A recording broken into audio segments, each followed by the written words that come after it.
Assalamu alaikum everyone. My name is Rida Shahab. I'm a third year medical student, and today we're going to be covering the topics of RNA transcription 1 and 2 and protein synthesis.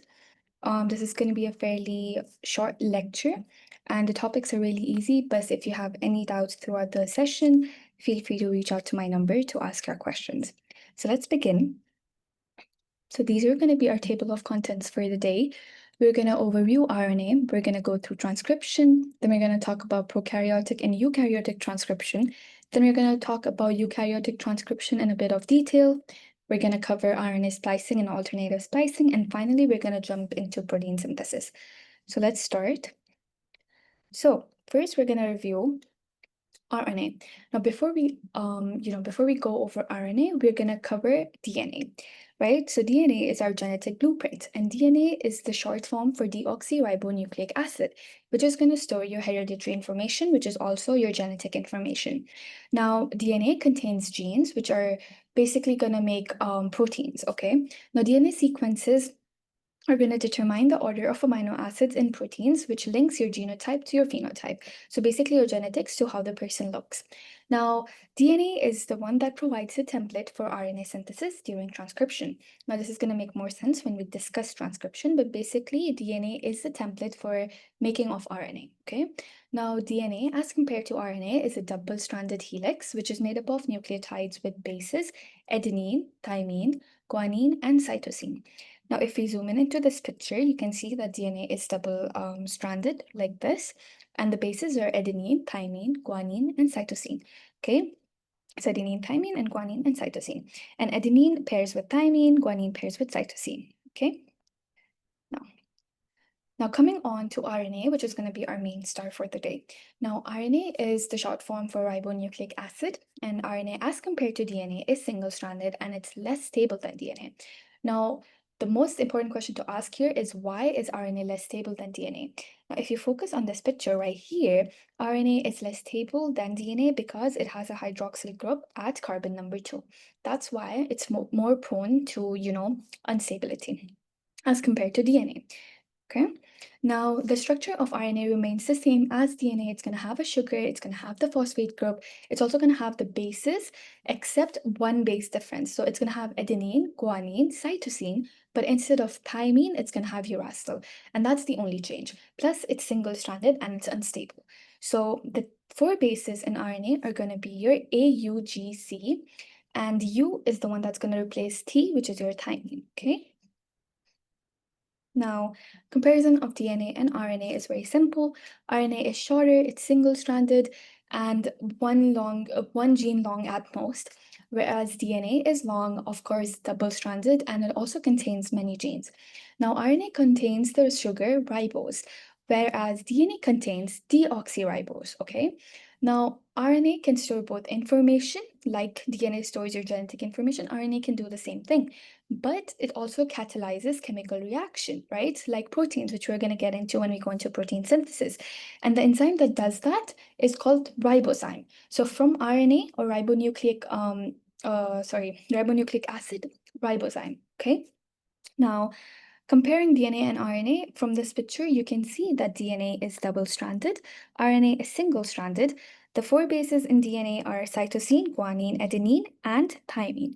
But when it comes to RNA, thymine is going to get replaced with uracil. So that's the only difference. And why is RNA less stable than DNA? Because it has a hydroxyl group at carbon number 2, whereas DNA doesn't. Okay, so DNA is more stable. So that's between DNA and RNA. Now, talking about types of eukaryotic cellular RNA.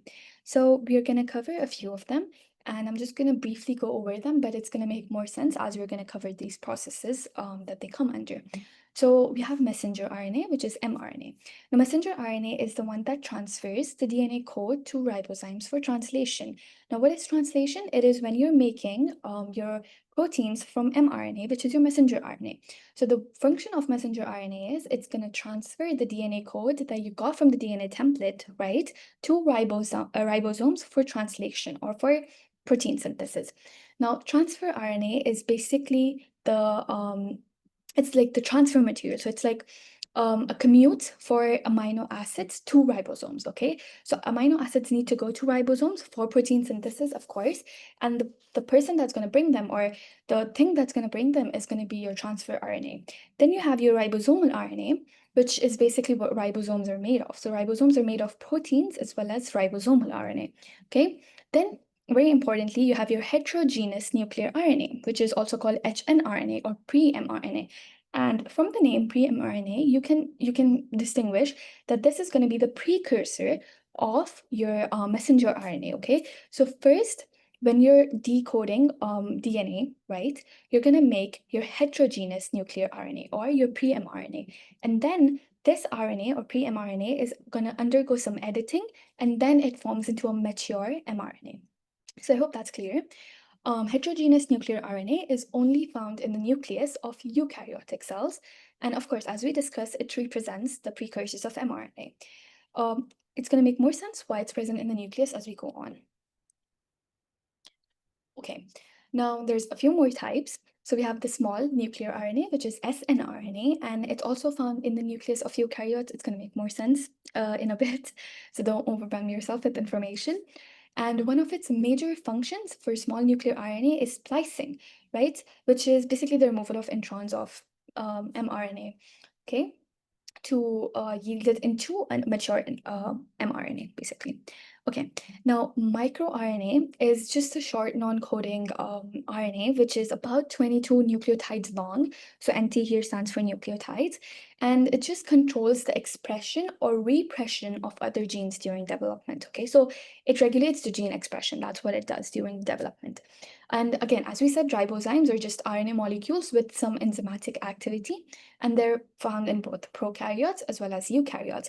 And an example that was given in your slides was peptidyl transferase 23S ribosomal RNA, which basically catalyzes the addition of an amino acid residue. Okay. Coming on to RNA polymerase. Now, RNA polymerase is the most important enzyme that's going to control your transcription. Now, what is transcription? Transcription is when you have your DNA ready, okay? The DNA is gonna basically unwind because it's double-stranded, so it's gonna unwind, and basically what happens is this is your DNA, right? This RNA polymerase is gonna unwind it, as you can see right here, right? This is double-stranded your DNA, but RNA polymerase is opening it up to use this specific strand of DNA as a template to make mRNA, right? So it's making mRNA right here.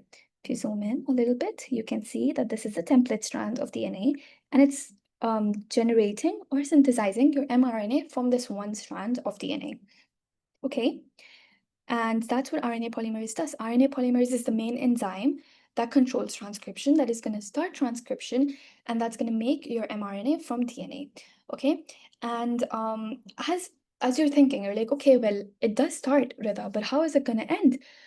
There are there are termination signals as well as initiation signals that RNA polymerase is going to read on the DNA to know when it has to start and when it has to end. And that is how it figures out that, okay, I'm supposed to start transcription and this is where I'm supposed to terminate my transcription. Okay, so it has a termination signal. Okay, as we're going over the transcription process, it's all going to make sense. Just know the basic for now. Now, there's three types of RNA polymerase. RNA polymerase 1, RNA polymerase 2, and RNA polymerase 3.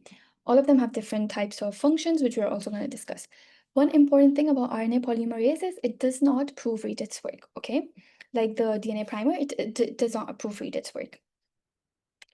So that was RNA overview, and now we're going to jump into transcription, how it happens, what happens with the DNA, and how mRNA is made.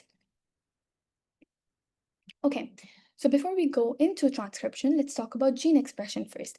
Now, what is gene expression?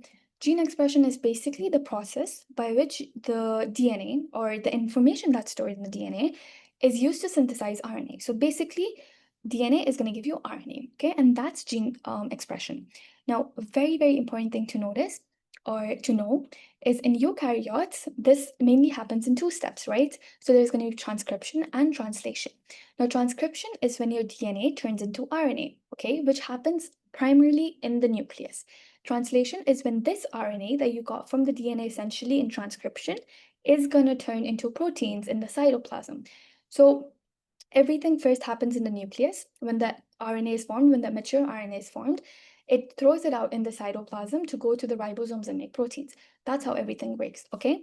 Now, when you say that you're regulating gene expression, that means that you're regulating the fact that there are right proteins being made in the right cells. That's what it means by regulating gene expression, because you're basically making sure that your genes are regulated, right? Your proteins are being made in the right cells, in the right amount, at the right time. Because if they're not made in the right time or in the right amount, then that's going to lead to abnormalities. Okay. Now, if you focus on this picture right here, this is just a basic overview of everything that happens.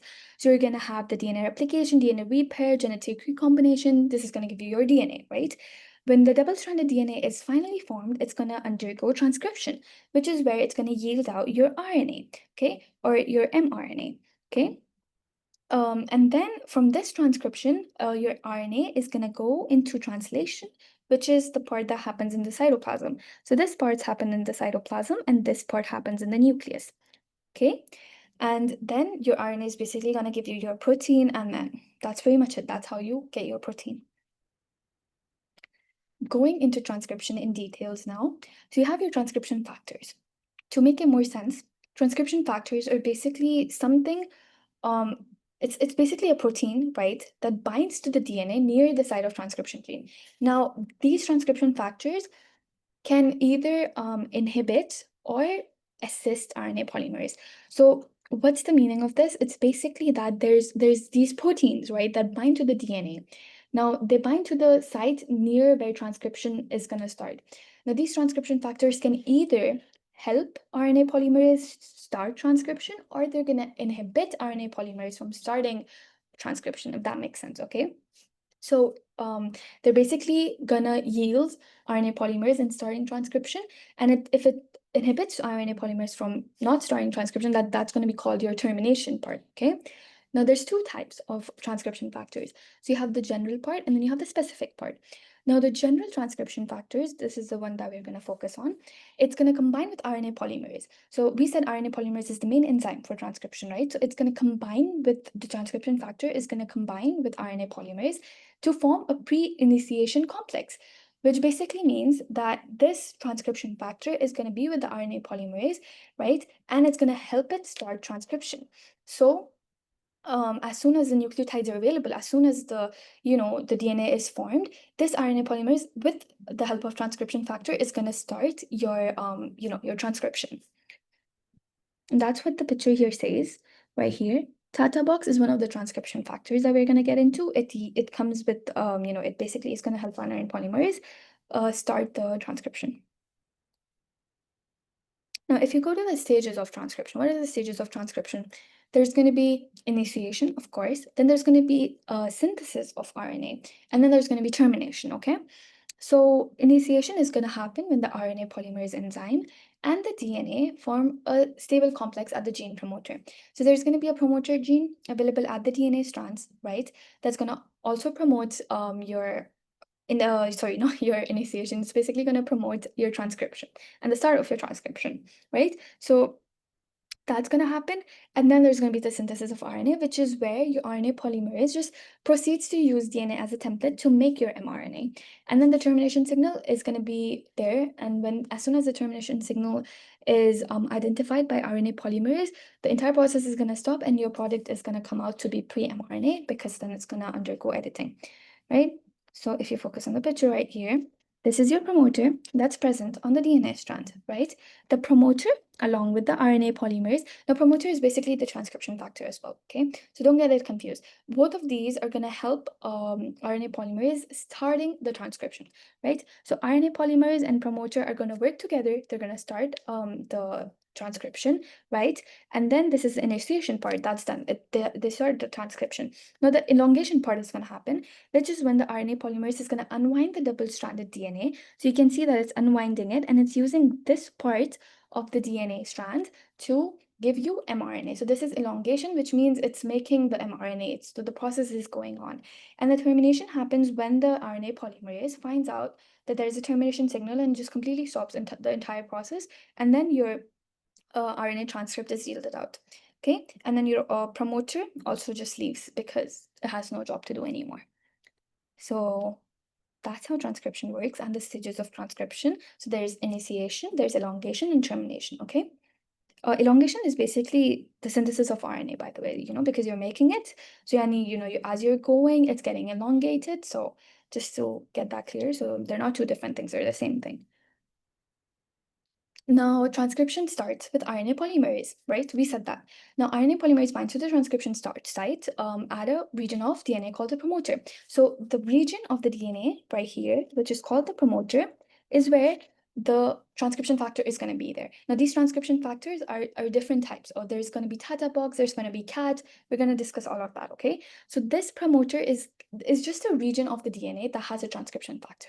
Okay, that region is called promoter. So don't think they're two different terms. Okay, now RNA polymerase is going to join the promoter to start the initiation of transcription. Right, that's what it's going to say. That's what it's saying here. Now it's saying that there are several forms of RNA polymers. We discussed this. There's 3 types, as we discussed. Now in eukaryotes, most genes are transcribed by RNA polymerase II. Very, very, very important.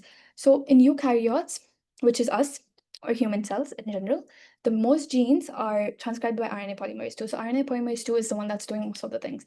Okay, the 2 other polymerases do work, but you're gonna, know what they work for. But the most common one to transcribe is gonna be RNA polymerase II. Okay, now for the promoter region, there are some points that were mentioned in your slide. So the promoter region is basically the binding site for transcription factors and RNA polymerase, as we said, and it's located a few bases 5 and 2 upstream, the first base that is transcribed into RNA. Now let's break the sentence down. It's not as complicated as you think it is once you try to understand it. So this is your promoter right here. This is the region where the transcription factor as well as RNA polymerase is going to join together to start your transcription, right? Now it's saying that the promoter region or the promoter in general is located a few bases 5 and 2 upstream from, okay? To break this down in simple words, look here. Look at the strand, focus on this, okay? This is the strand that we're going to look at. Now there is a 5 end and there is a 3 end, okay? Now when we're talking about something towards 5 end, so when you're saying, okay, well, this base was towards 5 end, so it's going backwards, right? So you're going to say that it's downstream. No, sorry, it's upstream. So it's going upwards, my bad. So when you're going towards 5, you're going up. So you're going to say that the first base that gets transcribed into RNA, basically, let's say it's adenine, okay? This is going to get transcribed into RNA. So this is the first base. From the first base, the promoter is located upstream. So that means it's before the base, right? Upstream means towards 5. So you're going right here. Now, if you're talking about going to 3 end, right? Like you're going here, you're going to say terminator is downstream from the last base. Okay, so downstream means it's towards the end of the strand. It's towards the 3 end of the strand. So that's how you differentiate. So if you're talking about upstream, that basically means that it's towards 5 end. If you're talking about downstream, that means it's towards the 3 end. And to know, okay, well, where is promoter located? They just said that the promoter is located from the first base that gets transcribed into RNA. The promoter is located upstream from that base. So that means it's located before that base, which is where the location of promoter is. Okay, so I hope that makes sense. Now, unlike replication, transcription does not need to build on a primer. We discussed this. And promoter sequences are very similar to each other, but they're not identical. What this means is promoter sequences, sorry, not signals. Promoter sequences are basically the promoters themselves have sequences. Promoters are basically just transcription factors that start the transcription. They're gonna there are different types. There's 4 types that you're gonna learn in your lecture, like Tata, Cat, and etc. etc. They have sequences that are similar to each other, but they're not identical. So they are on their own, but they're similar. They have similar action. Okay. So I hope that's clear. Now this slide is very, very important. So we're gonna utilize some time right here, okay? So I need you to concentrate with me. So there's transcription of the DNA. We discussed, okay, well, RNA polymerase binds with the transcription of the DNA. It's gonna start transcription. It's gonna unwind the double-stranded DNA, use one of the strands as a template strand, and it's gonna start making the mRNA. Now, a very good question to ask is, it's double-stranded. Which strand is it going to use? Okay, well, to break it down in simple words, right, let's use a pen so nothing disappears while I'm explaining. So you have this one strand, and then you have this second strand. This is your DNA, okay? Now, one strand runs from 5' to 3', okay? The other runs from 3' to 5'. Okay, so they're always anti-parallel in DNA, right? As we learned. Okay, now the bases here in DNA are A, T, G, and C because thymine is in DNA. What's in RNA? It's uracil. Okay, that's the only difference. Now, RNA is single-stranded, so you're going to make only one strand. Now, to think about it, you're going to give RNA 5' to 3' strands, and we said it's always anti-parallel. So what strand are you going to use from the DNA to make 5' to 3' for RNA? You're going to use the 3' to 5', okay? To yield out your mRNA, that's going to be 5' to 3' too, because it's only one strand. It cannot make two strands. So you need to give it 5' to 3'. That's how the rule works. So you're going to use this strand to make this strand right here. Now, what is this strand called? These two strands in DNA, okay, they have specific names, and you might get confused as you're doing questions because it's not just one name that they used. There's like almost two names, okay, and they can get a bit confusing. This strand that we use, let me just use the pointer. This strand that we use to make RNA is the template strand because you're using it as a template to make RNA, okay? And this strand that we don't use at all is called the coding strand or the sense strand. Okay, so it's either the sense or the coding strand. Whereas the template strand is also called anti-sense strand because opposite of sense is anti-sense. Okay, and sometimes the template strand can also be called non-coding strand. Okay, so coding, anti-template, sense is all used for this strand, whereas let's say template strand, anti-sense strand, non-coding strands are all used for the template strand. Okay, so these are the terminologies that are used. Now, to discuss this even further, let's say that you do make your mRNA from 3' to 5' and you yield out your mRNA that's 5' to 3'. Okay, now in the question, hypothetically, you get an exam question, right? And the strand that's given to you of DNA is 5' to 3'. And you're like, okay, what am I supposed to do? Very good question. Because if you think about it, this strand is already similar to this strand, right? Because if you're using this as a template, okay, then the only difference between this strand, which is your coding strand, and your mRNA is going to be the bases, right? Because we said DNA has thymine, right? And RNA has uracil. So hypothetically, let's say that this pattern is present here on this strand, okay, ATGC. And if you get the same question and they're like, okay, well, give us mRNA from this 5' to 3' strand, the only thing you're going to do is change thymine to uracil because the code is going to be the same, okay? Because it's the same strand, okay? So it's going to be the same. So it's going to be A, U, G, C. Okay, so similar to this, but you're just changing thymine to uracil. Okay, I hope that's clear.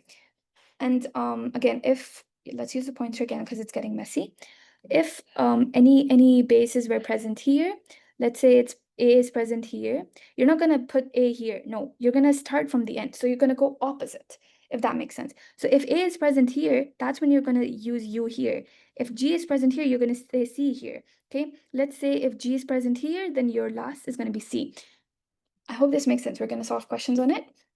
So it's gonna make sense, okay? But for now, this is what it is like. So you're gonna have your DNA, which is your double-stranded. It's made up of 5' 3' and 3' to 5', right? That is the coding strand and the template strand, or anti-template strand and template strand. So this is anti-template and this is template. The template strand is what's gonna give you your mRNA, right? And your mRNA is gonna be in the direction of 5' to 3', right? And that is why from DNA, the template strand is going to be the opposite or anti-parallel, which is going to be 3' to 5'. And that's how you code.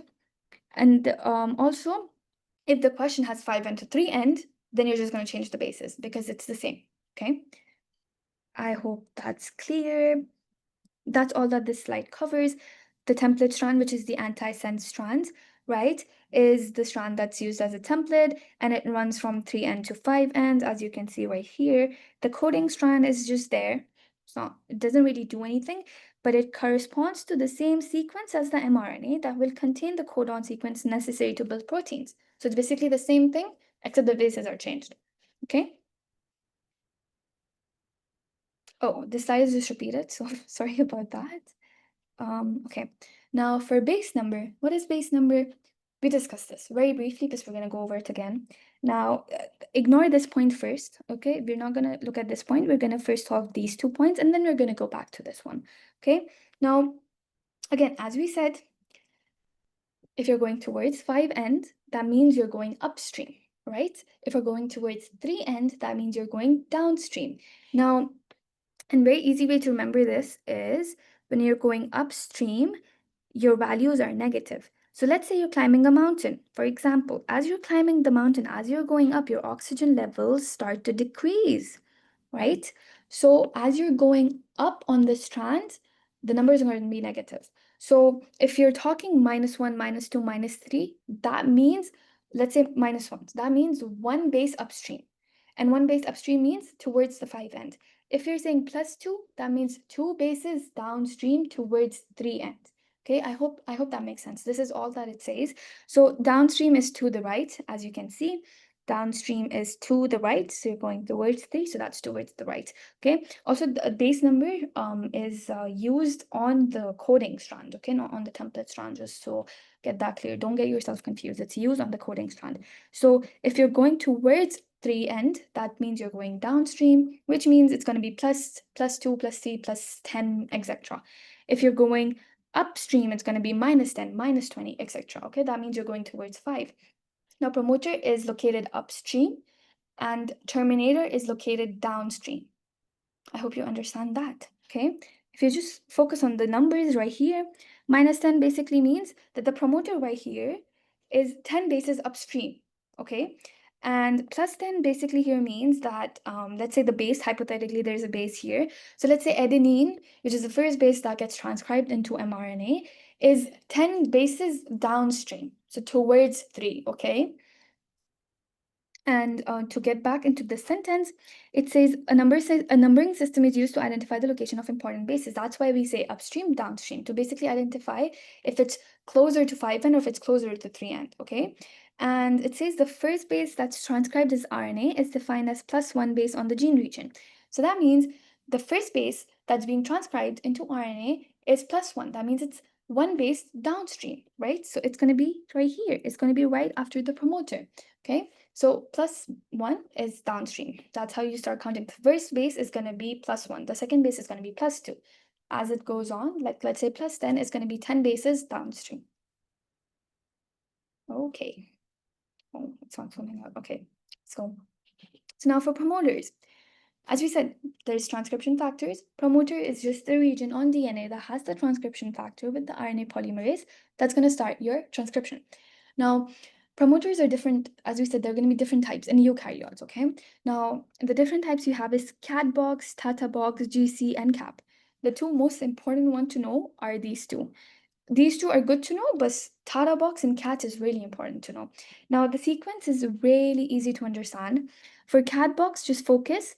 It's going to spell out cat in the middle, okay? And this is going to be the sequence everywhere. So if you're looking at a strand and it starts off with GGCC and then it spells out cat, that means that's the cat box.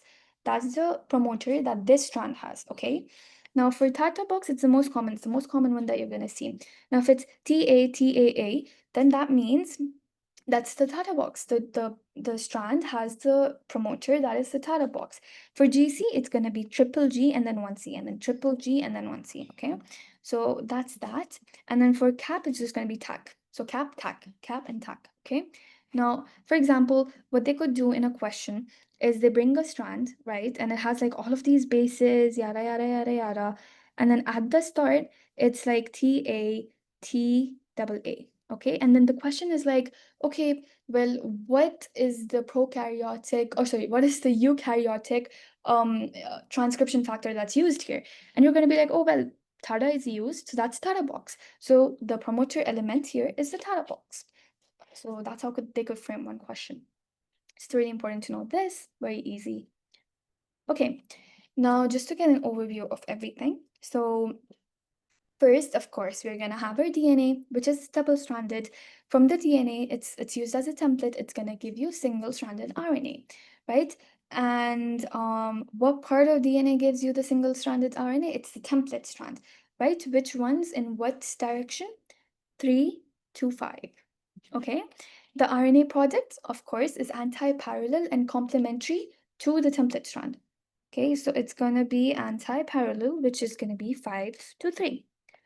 And the RNA polymerase recognizes start signals, which are going to be your promoters, and stop signals, which are going to be your terminators for each of the, transcription units that it does. Now, RNA polymerase, as we said, binds to the promoter region when the gene is active. So when the gene is active, it's going to bind and it's going to start transcription. Now, transcription factors, again, assist in RNA polymerase attachment. They're going to start everything, then they're going to further go into elongation. Now, once it's bound, RNA polymerase is going to unbind the double-stranded RNA. It's going to use, double-stranded DNA, my bad. It's going to use one of the strands as the template strand. It's going to make the pre-mRNA, not mRNA. It's the pre-mRNA, okay? Now, the enzyme, which basically here is RNA polymerase, is going to move along the DNA template strand in 3 to 5, 3N to 5N. Of course, because it's following the template strand.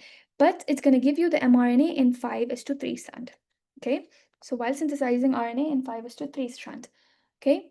Now, unlike DNA polymerase, as we said, RNA polymerase does not proofread this product. And then transcription just terminates when the polymerase reaches a termination signal on the DNA. So that's, I think, one lecture covered. Now we're going to be jumping on to RNA transcription 2. Okay. No, actually, I don't think that's the end of your first lecture. But anyways, let's just jump on to eukaryotic and prokaryotic transcription. Now, before we jump into this, what are prokaryotes and what are eukaryotes? Very basic information, but, to bring back your memory, eukaryote is you. Okay, eukaryotes is us, human cells. And how I remember this is eukaryotes, so eukaryotes is you. Prokaryotes are bacteria, okay? So transcription happens in both organisms, of course, because genetic information is in both organisms. There's proteins that are being made in both organisms, right? So there is eukaryotes that have transcription happening, and then there is prokaryotes that have transcription happening. But they're going to be different, not completely different, but different in ways that you can identify that this is a eukaryotic transcription and this is a prokaryotic transcription. Okay, now RNA polymerase 2 is primarily only used in eukaryotes, okay? And it's inhibited by alpha-amnitin. What is alpha-amnitin? It's just a toxin from certain mushrooms, okay? So this toxin from certain mushrooms, alpha-amnitin, is going to inhibit RNA polymerase 2. If RNA polymerase 2 is inhibited, there's going to be no transcription happening in that cell, okay? Hope that's clear. And it's also a non-competitive inhibitor, which I don't think you guys have taken, but just remember non-competitive inhibitor, okay? It's not going to compete. For enhancers, okay, don't get this confused. We said transcription factors are factors that are present on the promoter region of the DNA, which is basically where the RNA polymerase is going to bind with these transcription factors and going to promote the start of transcription. Enhancers are going to enhance the use of promoters. Now, this is basically just, 2xing everything. So enhancer is going to 2x your transcription. Okay, so enhancer is basically going to enhance the use of promoters. And if promoters are activated, let's say they're double activated, then they're going to start the transcription faster. So enhancers is basically going to enhance the transcription. So what they're going to do is they're just going to, they're also they can also stimulate their activity over very long distances. That is why enhancers are usually distal from the promoter, which is proximal. Okay, so enhancers are distal. Distal basically means far, and promoters are proximal, which means they're closer to the TATA bases and everything. Now TATA base is basically the transcription factor, and its promoter is where the transcription factor is present. So TATA is present around the promoter. Enhancer is going to enhance promoter, which is going to enhance the start of transcription. So I hope that's clear. I'm gonna use the pointer so I don't make the slides dirty anymore. But yeah, so enhancers do that, okay? Now, let's compare eukaryotic versus prokaryotic transcription.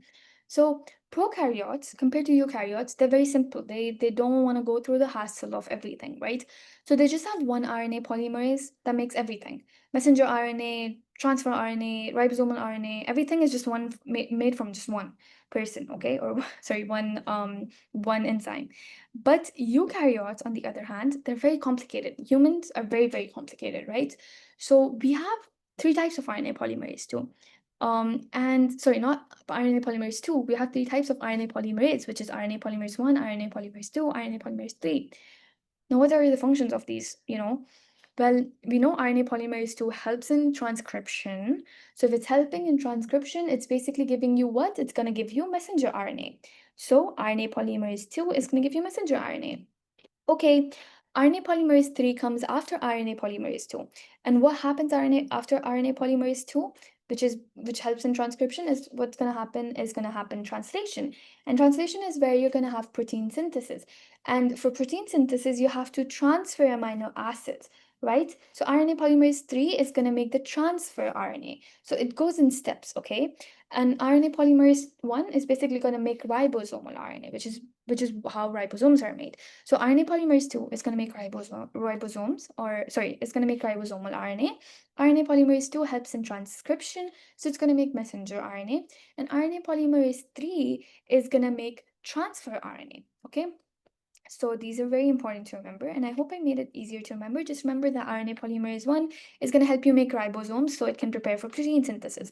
Now, RNA polymerase 2, of course, we know that it does transcription, so it's going to make messenger RNA. Now, what happens after transcription is translation, and for translation to happen, you need transfer RNA. So the RNA polymerase 3, which comes after RNA polymerase 2, is going to basically make transfer RNA for you to have translation happen. Okay?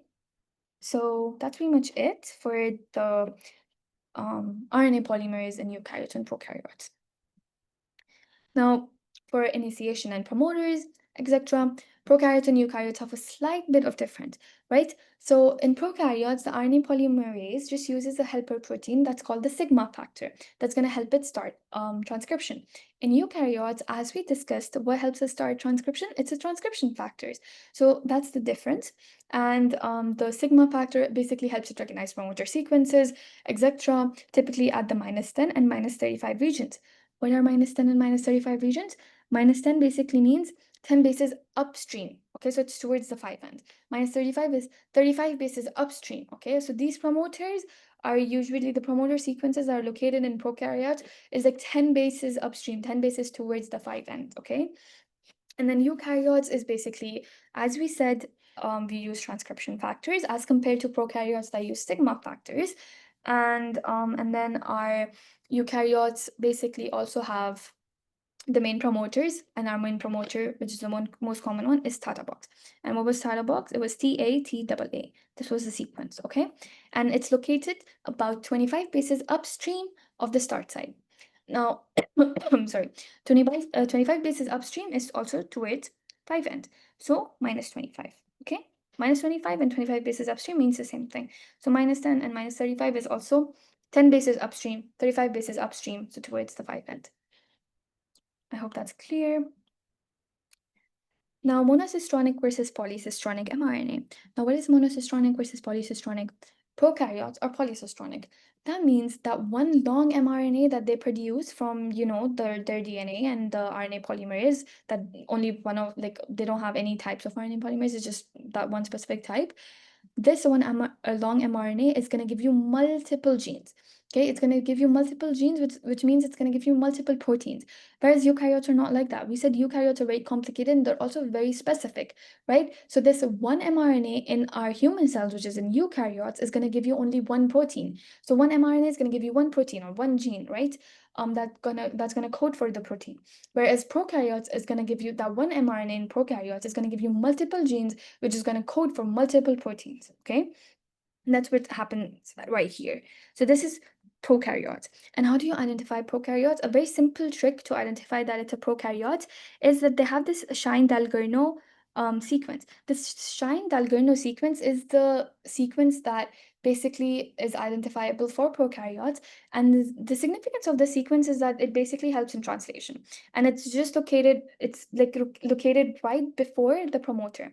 Okay, so it's located right before the promoter, and it helps in translation. Okay, now as you can see that this is one gene, this is two gene, this is three gene, and this is all on one mRNA. So they're gonna all basically give you different types of proteins. They're going to be multiple proteins from one mRNA. Whereas when you compare, this is this is one pre-mRNA, and it's only going to give you one protein at max in eukaryotes. Okay. Now for elongation and direction. Now, once it's attached, it's the same thing, right? Once the RNA polymerase is attached, it's gonna just read the template in the strand of 3 to 5 end. It's gonna make the mRNA from 5 end to 3 end direction, and it's gonna use, the bases.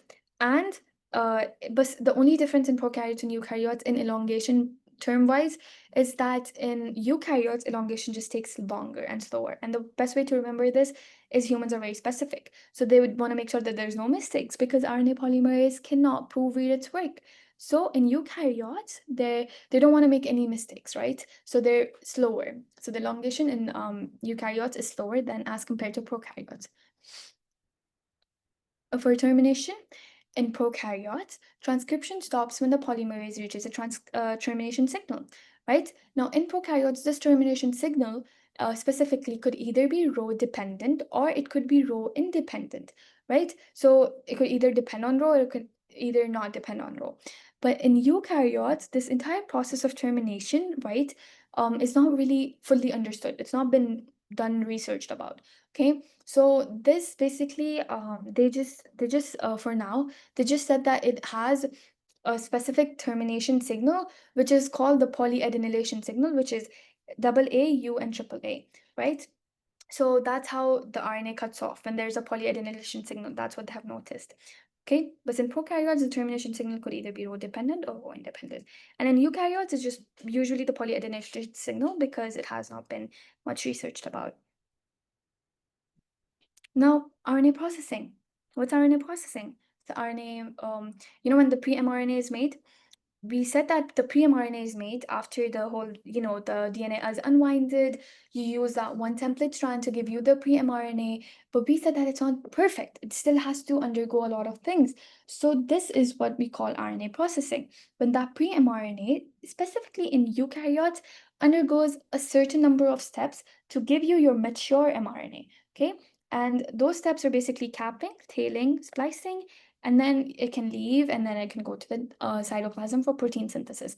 But in prokaryotes, there's no such thing as RNA processing. As soon as mRNA or not even pre-mRNA, because they call it the mRNA, is made, it just gets made into protein.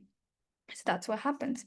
Now, another very fun fact here is that eukaryotes have transcription and translation happening at two different sites, right? So transcription is in the nucleus, whereas translation is in the cytoplasm. But in prokaryotes, that's not the case. Everything happens in one place, and basically the RNA is made, and then from the RNA the proteins are made, and that's it.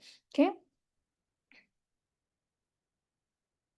Yeah, I think I said this. So basically, in prokaryotes, there's no nucleus, right? So everything just happens in one place, which is the cytoplasm. And in eukaryotes, first the transcription happens in the nucleus, and then the translation happens in the cytoplasm. And this is basically just a summary of prokaryotes and eukaryotes. So let's go over it real quick. So we have the RNA polymerase, which is in eukaryotes, it's of three different types, right? We have the RNA polymerase 1, RNA polymerase 2, and RNA polymerase 3. Now, RNA polymerase 1 is going to give you your ribosomal RNA. RNA polymerase 2 is going to give you your messenger RNA. RNA polymerase 3 is going to give you your transfer RNA, right? In prokaryotes, they're not specific. They don't care. So it's just one type of RNA polymerase that does every single thing. Now, the location, if you're talking about the location, in eukaryotes, transcription happens in the nucleus, whereas translation happens in the cytoplasm. In prokaryotes, everything happens in the cytoplasm. For mRNA type, eukaryotes are monocistronic, so one mRNA is going to give you one protein one gene, which is going to give you one protein. Prokaryotes, it's polycistronic. So from PP, just know that they're going to give you multiple proteins, okay? So there's going to be one mRNA that's going to give you multiple genes, that's going to give you multiple proteins, okay? Now, eukaryotes undergo RNA processing, which is when they're going to, make sure that their RNA is all, protected and everything. There's going to be a cap, there's going to be a tail, everything. Prokaryotes doesn't have anything called RNA processing, okay? For eukaryotes, specifically for RNA polymerase 2, the inhibitor is going to be alpha amnitin. For eukaryotes, RNA polymerase 2 inhibitor is going to be alpha amnitin. For prokaryotes, it's going to be rifampin that's going to inhibit the RNA polymerase. So really important to remember, if they're talking about a bacterial cell and they're like, okay, how does the RNA polymerase in this cell, for example, gets inhibited, it's going to be rifampin, because they're talking about prokaryotes. But if they're talking about humans or human cells and they're like, okay, how does this RNA polymerase gets inhibited, specifically RNA polymerase 2, then it's going to be alpha amnitin, okay? So there are two different inhibitors for eukaryotes as well as prokaryotes. Now, transcription and translation, as we said, in eukaryotes happens differently. One happens in the nucleus, the other happens in the cytoplasm. For prokaryotes, they occur together. Why? Because prokaryotes do not have a nucleus. So I hope that's clear. It's really important to know the difference between them because they could be asked. They could tell you, hey, identify the correct option, and then all four of them have, things related to eukaryotic and prokaryotic transcription. You have to guess which one's right. Now, this is the same thing. It's just comparing the RNA polymerases. So for prokaryotic and eukaryotic, as you said, prokaryotes have only one type of RNA polymerase. So just single, right? In eukaryotes, there's three different types. There's ribosomal RNA, there is mRNA, and then there's transfer RNA. So RNA polymerase 2 is going to give you mRNA. RNA polymerase 1 is going to give you ribosomal RNA. Now, if you're wondering what is hnRNA, it's basically heterogeneous nuclear RNA, which is pre-mRNA, okay?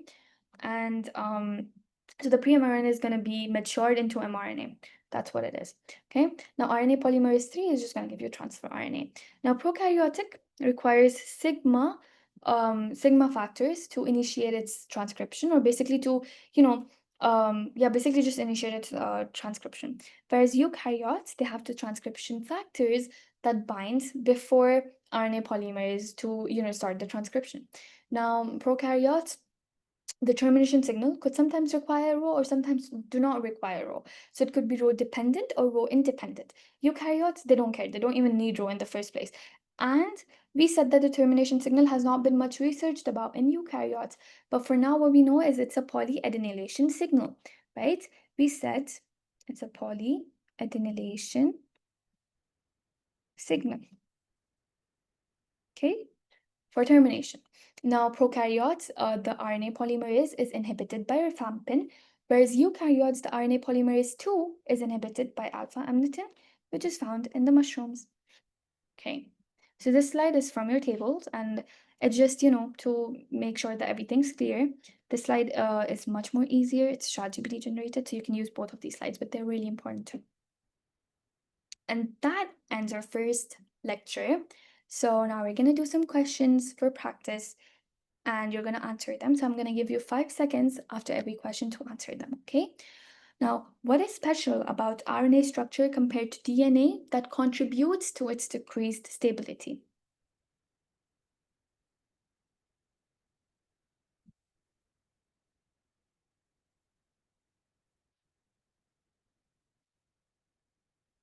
Okay, so the answer here is A.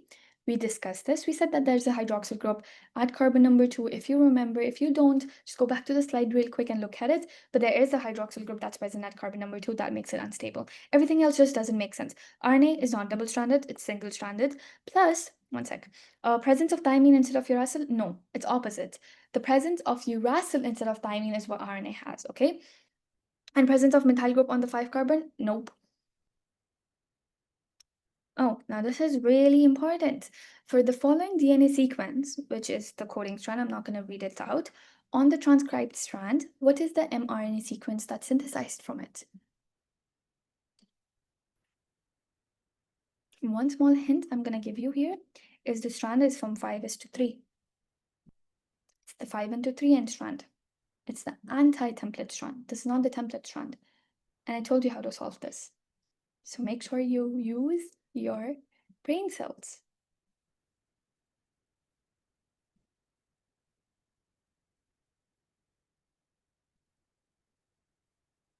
Okay, I think that's enough time. But if you didn't solve it, just pause the video and solve it, okay? So the answer here is A. Just break it down a little bit. This is the 5' to 3' strand. That means it's the anti-template strand. And the mRNA is complementary to the anti-template strand, right? It's similar to the anti-template strand. The sequence is all similar except the base of the thymine and uracil difference, because DNA has thymine and RNA has uracil. So if you look at it, this is all going to be the same. All of this is going to be the same except thymines. Thymines are going to change into U's, okay? Because we're talking about mRNA. Now, if you're going to look at your options, you're just going to match CGCAAU, double CGAU, because thymine is changing into uracil. And it is already a 5' to 3'. Why are you going to convert the hassle of converting this into 3' to 5' and then making another 5' to 3' mRNA when it's similar to this, to this layout? Now let's add a separate question to this. Let's say, one second. Let's say you have your let's say you have your question framed as 3' to 5'. This is the DNA strand, okay? And this 3' to 5'. So this is the template strand, okay? And the coding is TAGC. What's going to be the answer for mRNA if you're transcribing this?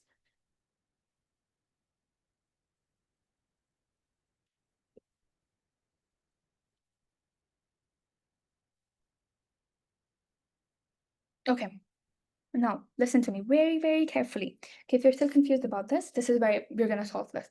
Now, if it's 3' to 5', you're going to go opposite. Because you're talking about 5', you're starting from 5', you're going to start from 5' here too. So the first base that comes here is C. And the opposite of C is G.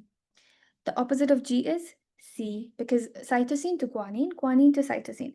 The opposite of A is U, because we're talking about RNA. The opposite of T is A.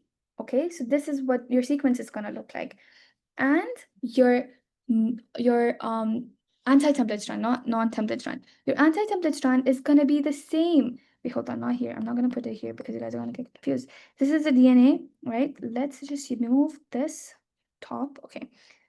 The coding strand, the coding strand or the anti-template strand is going to be similar to this, except the U is going to be T. Look, that's how I solved the entire question for you. This is the double-stranded DNA that was there. From the template strand, you get this, which is your mRNA, and your mRNA is similar to the coding strand. So I hope all of this is clear. If it's not, feel free to text on my number and I'll explain it to you. But that's it. Yeah, it's really simple to understand. Okay, next question. There was a mutation in the Tata box. How does this affect transcription?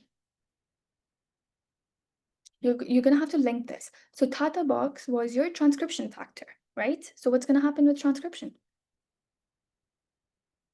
Well, it was a promoter that, helped with transcription. So now the answer here is it's going to reduce binding of transcription factors, which leads to decreased or abolished transcription. Okay, I hope that's clear. And now we're going to start eukaryotic transcription with going into further details about capping and polyadenylation, which is basically the RNA processing process. Let's put the pointer on. And let me just drink water for 1 second. Okay, let's start. So, eukaryotic transcription. What is RNA processing? We already discussed this. RNA processing is basically the process under which the primary RNA goes, right, to get all of this, to get the cap, to get a tail, to have some edits in it, to get spliced out. Not to get spliced out, but basically they're splicing off introns because introns are useless. Now, why are you going through all of this hassle? You should ask this. You should be like, why are we doing this, Rida? Why are you going through all of this hassle of RNA processing? You remember how we said RNA is unstable? You need to make RNA stable. You don't want it to get degraded as it's going to get made into a protein. So you need to put a cap on it. You need to put a tail on it to make sure that, you're putting a helmet on it. You're giving it its shoes. You're making sure that it's not going to get, degraded while it's going to go perform an activity where it's being made into a protein, you're going to give it all of this safety, okay? So you're going to give it a cap, you're going to give it a tail, you're going to have a slide of editing, and you're going to spice out the introns, okay? So let's go into all of this process. Now, okay, what are exons and what are introns? So there's a eukaryotic transcription unit. Now, in eukaryotes, which is us, now we're just talking about us. We're not going to talk about prokaryotes. Why? Because prokaryotes do not even have RNA processing. They don't care enough to protect their child. Okay? So in eukaryotes, most genes are composed of coding segments, which is called the exons, which are interrupted by the non-coding segments, which is called the introns. Okay. All of this, by the way, is in the pre-mRNA, okay? So the pre-mRNA has exons, which are the coding segments, which are really important. We need the coding segments, and the non-coding segments, which are introns. So basically, we don't need the introns, and that's why splicing happens, because we need to throw out introns, okay? Now, both exons and introns are transcribed in the nucleus. Very important. You remember how when we were talking about the eukaryotic cellular RNA types, we said that, hey, we have the heterogeneous nuclear RNA that is also present in the nucleus. And then we also had the small nuclear RNA that was also present in the nucleus. These are present in the nucleus because transcription happens in the nucleus, RNA processing happens in the nucleus, and that is when your mature mRNA is formed and then it's thrown into the cytoplasm for protein synthesis. Okay, so everything happens in the nucleus. So the things that are gonna, help in happening of these processes is also going to be present in the nucleus. Heterogeneous nuclear RNA is basically pre-mRNA, and it's going to be present in the nucleus because transcription happens in the nucleus. Your small nuclear RNA is the RNA that helps in splicing, and splicing is a part of RNA processing. So it also happens in the nucleus. So small nuclear RNA is also going to be present in the nucleus. I hope that makes sense. So, introns are removed during the processing of the RNA molecule in the nucleus. And splicing is the last step that happens, by the way. Splicing is the last step for the entire of, RNA processing. Okay, the first step is the cap, the second step is the tail, the third step is the splicing, which is the end step, okay? Now, in eukaryotes, as we said, all mRNA is monocistronic, so the mature mRNA is translated in the cytoplasm. So, monocistronic, which means it's going to give you one protein. And of course, to give you protein, it has to go into the cytoplasm. So, the mature mRNA is going to be translated in the cytoplasm because that's where the protein synthesis happens, okay? Now, the primary project of RNA transcription, the heterogeneous nuclear RNAs contain both intronic and exonic sequences. What is heterogeneous nuclear RNA? Basically, pre-mRNA, okay? And pre-mRNA is basically what the end product of RNA transcription is, because they have to undergo RNA processing, right? To remove what? To remove introns. Okay, so the pre-mRNA contains both introns and exons, and then it's going to undergo RNA processing, etc., to basically give you the mature mRNA. Okay, now after transcription, what happens? Now, after transcription, of course, you have the pre-mRNA, which is heterogeneous nuclear RNA, and then is what happens, the RNA processing, right? And then when the RNA processing is happened, it's going to give you the mature RNA, right? It's going to basically mRNA, but mature. Okay, so it's going to be the mature mRNA, mature messenger RNA, that's going to go into the cytoplasm. It's going to go through the ribosome, and it's going to be translated into proteins. Okay. Now, finally coming to the steps. Okay, Rida, we know that the RNA processing is going to happen. Tell us more about it. Okay, you're going to add a cap to the 5' end. Okay, so to upstream. Okay, you're going to add a cap to upstream end or 5' end. Why? Because again, we said RNA is unstable and you need to add protection to it. And towards the end, you're going to add a tail. So a cap at the top, which is towards the 5' end. At the bottom, or add towards the end, which is the 3' end, you're going to add a tail. Okay. And then you're going to splice out the introns because you don't need the introns. And then the final part is going to happen where there's going to be RNA editing. Okay. Let's focus on these pictures. We're going to go over all of them because they were in your slides. So just to get a clear view. Okay, so you have the this is the DNA, right? Okay, it says the DNA right here. This is the DNA. The entire transcription process is going to happen, unwinding, etc., that we, talked about for like an hour. And now the pre-mRNA is formed. Now the pre-mRNA is going to undergo RNA processing. Now it's going to have the cap, which is the 7-methylguanosine. So one sec. The cap is going to be right here on the 5' end. Then it's going to have the poly A tail, which is going to be towards three ends. So there's going to be tail towards the end, cap towards the start, right? And then is when your splicing is going to happen. So the tail and the cap is added, and the last step is the splicing, right? The splicing is going to happen where the introns are removed. So you see this part, the introns, useless. We don't need them. They're non-coding strands, or yeah, they're non-coding segments basically. So you're going to remove this, and the exons are going to join together, and then your entire mature mRNA is ready, goes into the cytoplasm, and what it's going to do is it's going to be transformed into a protein, and there it is. There's your child. Okay, same thing right here. These diagrams are all showing the same thing, by the way. This is your cap, this is your tail, this is your start codon, your stop codon. We're going to get into all of this, polyadenylation signal, etc. So this is just the basics. Now here too we have the DNA. Transcription happens. It's going to give you primary transcript, which is your pre-mRNA. Okay, pre-mRNA. Now there's no cap, there's no tail, as you can see, and there's introns. That means it's pre-mRNA, right? Now there's a 7-methylguanosine cap. There's a tail, which is your poly A tail, right? Which is polyadenylation basically, and you don't have your introns anymore. Okay, so there's exons. So that means that splicing also happened. So now this is your mature mRNA. Okay. Now, we talked about heterogeneous nuclear RNA. What's heterogeneous nuclear RNA? Basically, the pre-mRNA. And all these steps before RNA polymerizing, all the steps that happen are basically pre-mRNA. So that's what it's saying. It's saying all of the intermediates in this processing pathway are collectively known as hnRNA. Because after all of these processes happen, that's when you get the mature mRNA, okay? Now, hnRNAs are processed in the nucleus to give mature mRNAs. We said that. That's transported into cytoplasm to participate in protein synthesis. We also talked about that. So just to, get the concept clear in your mind, you have the pre-mRNA, the capping, tailing, splicing. So splicing is done by the spliceosome. Everything happens, and all of this together is called pre-mRNA or heterogeneous nuclear RNA, which is then going to, give you your mature mRNA. So your mature mRNA is going to have your cap, your tail, and just your exons because splicing happened. Now, to go into the details of every single process, you have the five-end capping. Five-end capping is basically just used to make sure that your RNA is stabilized and it's not unstable anymore. And also because it's a really, really important site for binding of ribosome. Now, ribosome is going to bind here and start protein synthesis, okay? So the cap at the five end has two functions. The first function is this is where the ribosome is going to bind. Second function, it helps basically protect the mRNA from degrading, okay? And what is this cap? What is this cap made of? It's 7-methylguanosine, which is added to the 5-end, okay? And that's it. For the 3-end, there's going to be the tail that's going to be added. And what is this tail? This is the polyadenylation tail. Now, polyadenylation basically means, oh, there's like a lot of A's, okay? There's a lot of A's. Now, polyadenylation, okay? Now, very interesting thing in this process is before the tail is added, an endonuclease comes to the pre-mRNA and it's going to cleave it. So what happens is this is your pre-mRNA, okay?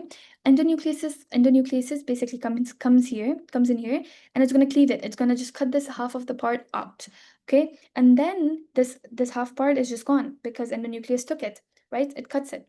Then your poly A polymerase is going to come, which is going to add your tail to the part that's been cut out by endonuclease. So endonuclease basically cuts a part of the pre-mRNA out. Then your poly A polymerase comes in and it's going to add that tail to the part, okay? And that's basically it.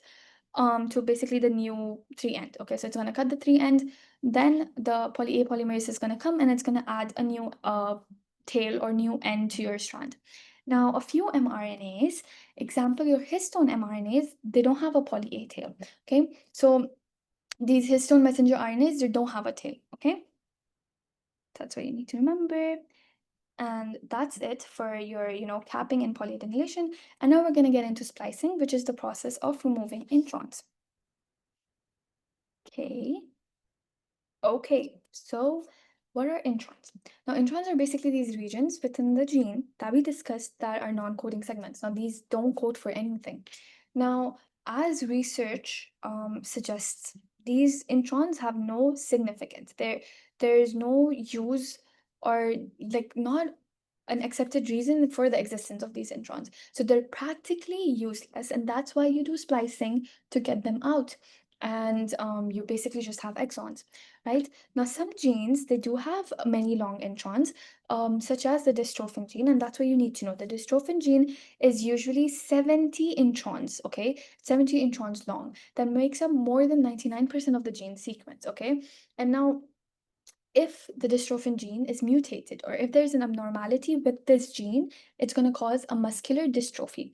The muscular dystrophy is basically just a, it's a disease where the muscles are not working anymore. This dystrophy, okay?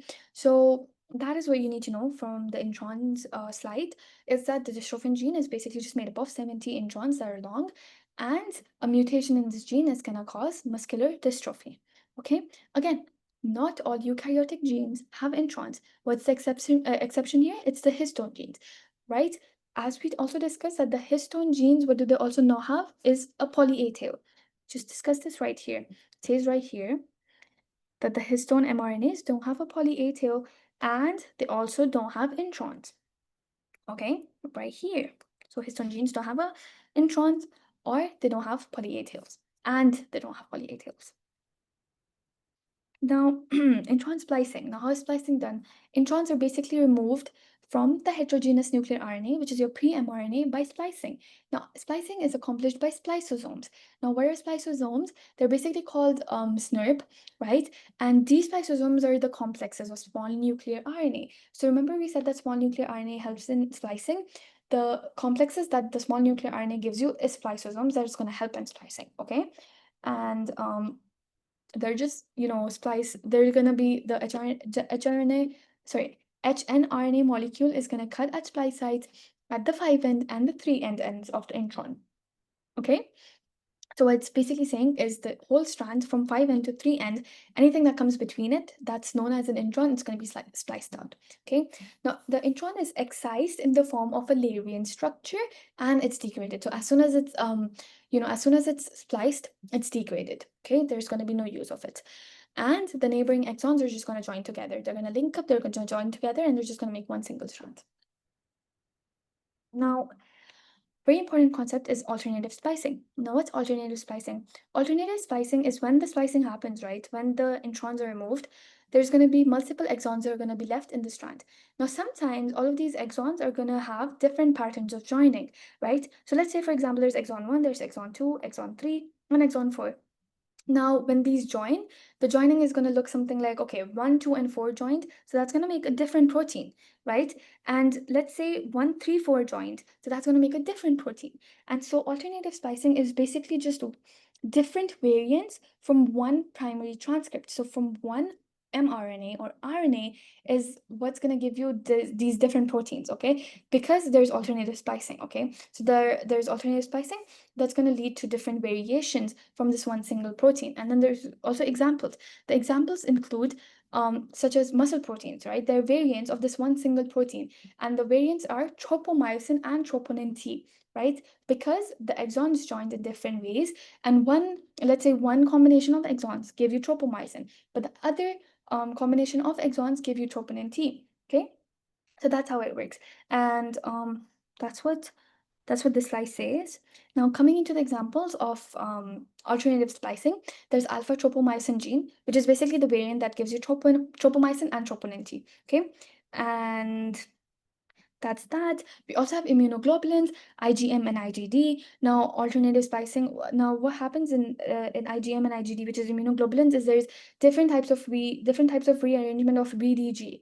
Okay, VDJ. Sorry. So there's going to be V that stands for variable, D stands for diversity, and J stands for joining. Now, there's going to be different combinations of these three, and some combinations is going to yield you out with IgM. Some is going to give you IgD, etc. So alternative splicing is the examples of alternative splicing is alpha tropomyosin and immunoglobulins such as IgM and IgD. Okay, so those are the two examples. Now, what is beta thalassemia? Beta thalassemia, when there is a defective splicing or when there is a defect in splicing, that leads to beta thalassemia. Now, beta thalassemia is basically this blood disorder, right? And what happens here is that there was a wrong splicing or a defect in splicing for the beta globin chains, okay? Beta globin chains of mRNA, which causes beta thalassemia. This is what it looks like on the histo slide. And this picture that was given in your slide just basically shows that there's this normal beta globulin chain, right? And when splicing happens, either the segment that was, that was formed after the splicing is longer, which is of course abnormal, it's not supposed to be longer, or there's an extra segment there, which is also abnormal. So these are just defects in splicing that causes beta thalassemia. So the example of alternative splicing are immunoglobulins and alpha tropomyosin, but if there's a defect in splicing in general, then it causes beta thalassemia. Okay. Now, another disease that is linked to this is systemic lupus erythematosus, which is SLE. Now, SLE is just a chronic autoimmune disease. And autoimmune disease is basically when your immune system is attacking its own, right? Its own body. So you're attacking your own body. Now, what happens here is that there are antibodies that are developed against the spliceosome. So these basically your body thinks that these spliceosomes are a foreign material and it starts attacking these spliceosomes, right? And that's what is caused, and that's what it's basically called is SLE, right? When there are antibodies against your spliceosomes, it's going to be called systemic lupus erythematosus. And how does a patient present with SLE?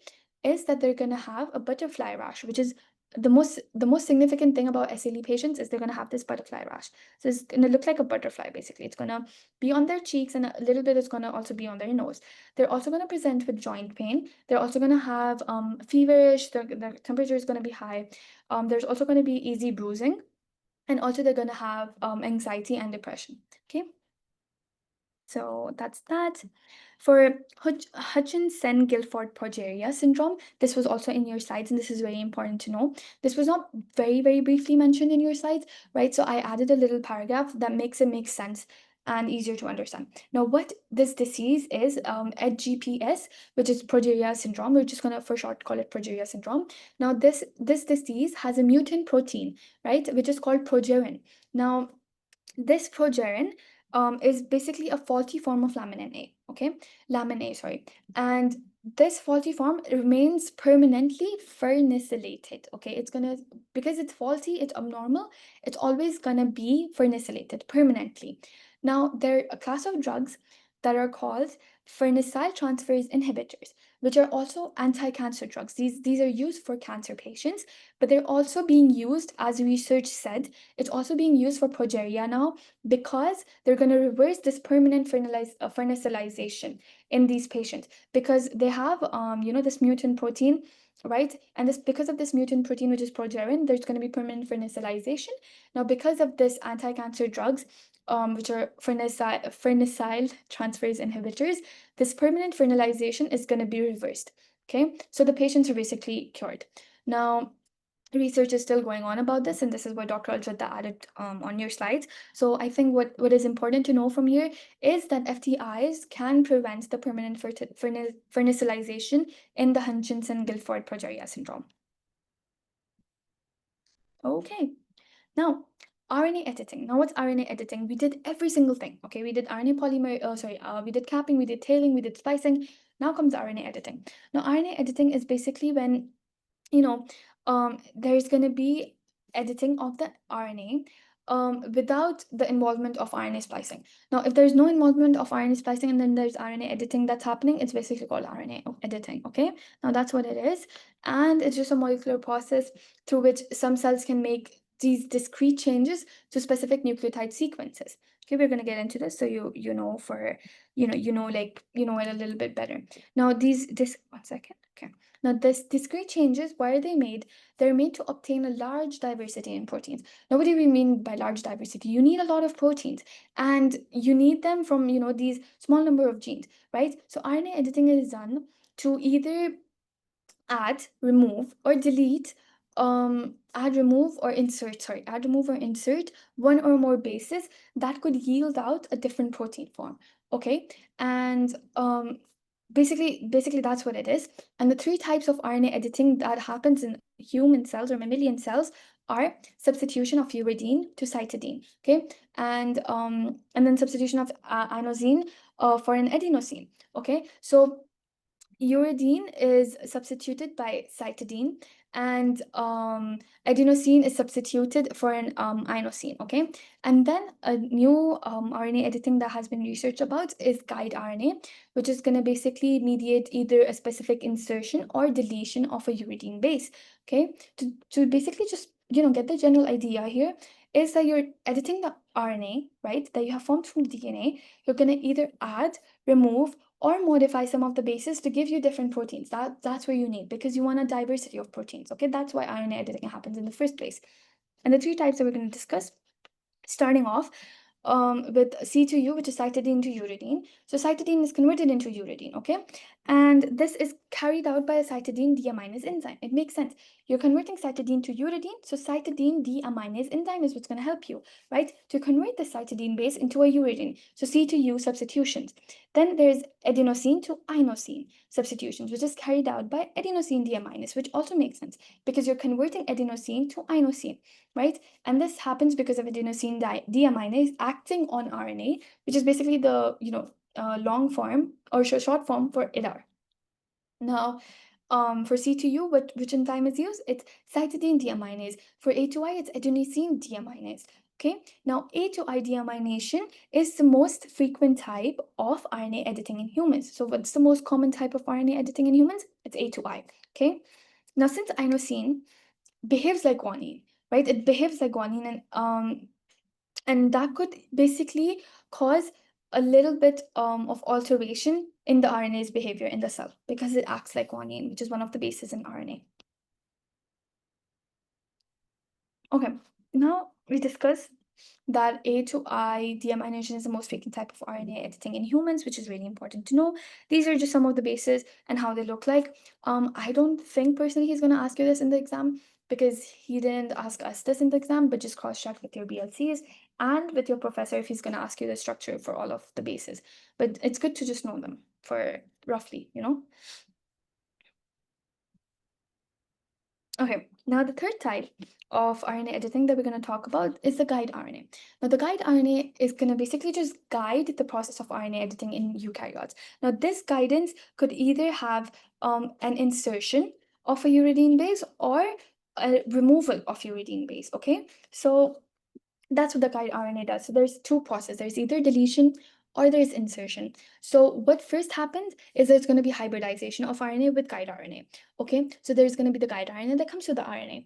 Then there's going to be cleavage. So it's going to, cut that part open from where it either wants to remove the uridine base or it wants to add the uridine base. Now, if it's adding the uridine base, then it's going to use the enzyme that's called tutases, okay? Tutases. And if it's removing the uridine base, then it's going to use the enzyme that's called exouase, okay? Exouase. And then after it either removes the enzyme or adds the enzyme, it's going to ligate, which is basically just join the strands together. So let's go over this on the picture. Okay, let's zoom in. So the guide RNA comes to the RNA, right? And it's going to hybridize. Then there's going to be the cleavage that happens. The most common enzyme that's going to cleave anything is endonuclease, okay? But here it's endoribonuclease. Why? Because it's in the RNA, so ribonuclease, okay? Now there's going to be cleavage. So it's going to cut this part out. Now, if you're adding a uridine base, then you're using tutase. So you're going to add a uridine base by using tutase, okay? If you're removing, you're going to use exoase, and you're just going to remove this base right here. It's removed. Then you're going to use the RNA ligase to ligate the strands together. So you're going to just join the strands after removing the base with the help of exouase. You're going to ligate the strand right here after you add the base, which is through tutase, right? That's done. So these are the three types. So there's C2U, A2I, which is the most common, and then there's gRNA. Now, site-specific cytidine deamination is tissue or site-specific. That's all you need to know. And cytidine deaminase, which is the enzyme, is also present in intestine, and it carries out deamination of cytosine in the mRNA, okay, of ApoB100 genes to produce ApoB100 and ApoB48. Now, basically, what this means is, of course, we're substituting to get different proteins, right? And that just proves our point right here, because there's going to be deamination of cytosine in the mRNA of ApoB100. And if there is a deamination of cytosine in the mRNA of ApoB100, it's going to yield out and give you ApoB48, right? Because you're substituting cytidine with uridine. So that's what gives you ApoB48. If that makes sense. Okay, I hope that makes sense. Now, basically, this is just a slide that puts everything all together in one place. And I think, oh yeah, this is just why RNA editing is important. So RNA editing has been suggested to be a therapeutic target for CNS disorders. For example, let's say RNA editing of the serotonin 2C receptors may affect cell signaling, drug response, and brain function. Of course, all of this is still being researched about. And A to I editing, which is the most common ones in mammalian cells, which is us, can also modulate the drug response of some cells, oh sorry, some channels, such as potassium voltage gated channel, subfamily A member 1. So this basically means that it could, if you have like an editing, RNA editing of adenosine to inosine, it could modulate the drug response of some channel. So if there's substitution happening, this could mean that there is a change of response to some channels because of this substitution, such as potassium voltage gated channel subfamily A member 1, which is basically just a family of this voltage gated channel, okay? And there are also drugs that are used to inhibit RNA editing enzymes. Now that calls an end to our second lecture, and we're done with RNA transcription 1 and 2. So this is the first, okay, actually no, this question is supposed to be in protein synthesis, so just ignore this question for now. We're gonna come back to it after we do protein synthesis, and if I don't come back to it, you're gonna come back to it and you're gonna solve it on your own, okay? But for now, let's answer this question. The splicing of introns is performed by, I'm gonna give you guys 5 seconds. Now, splicing of introns is performed by spliceosome, which is a component of small nuclear RNA. Okay. Now, second question is, a mutation in the splice sites of beta globin mRNA may lead to.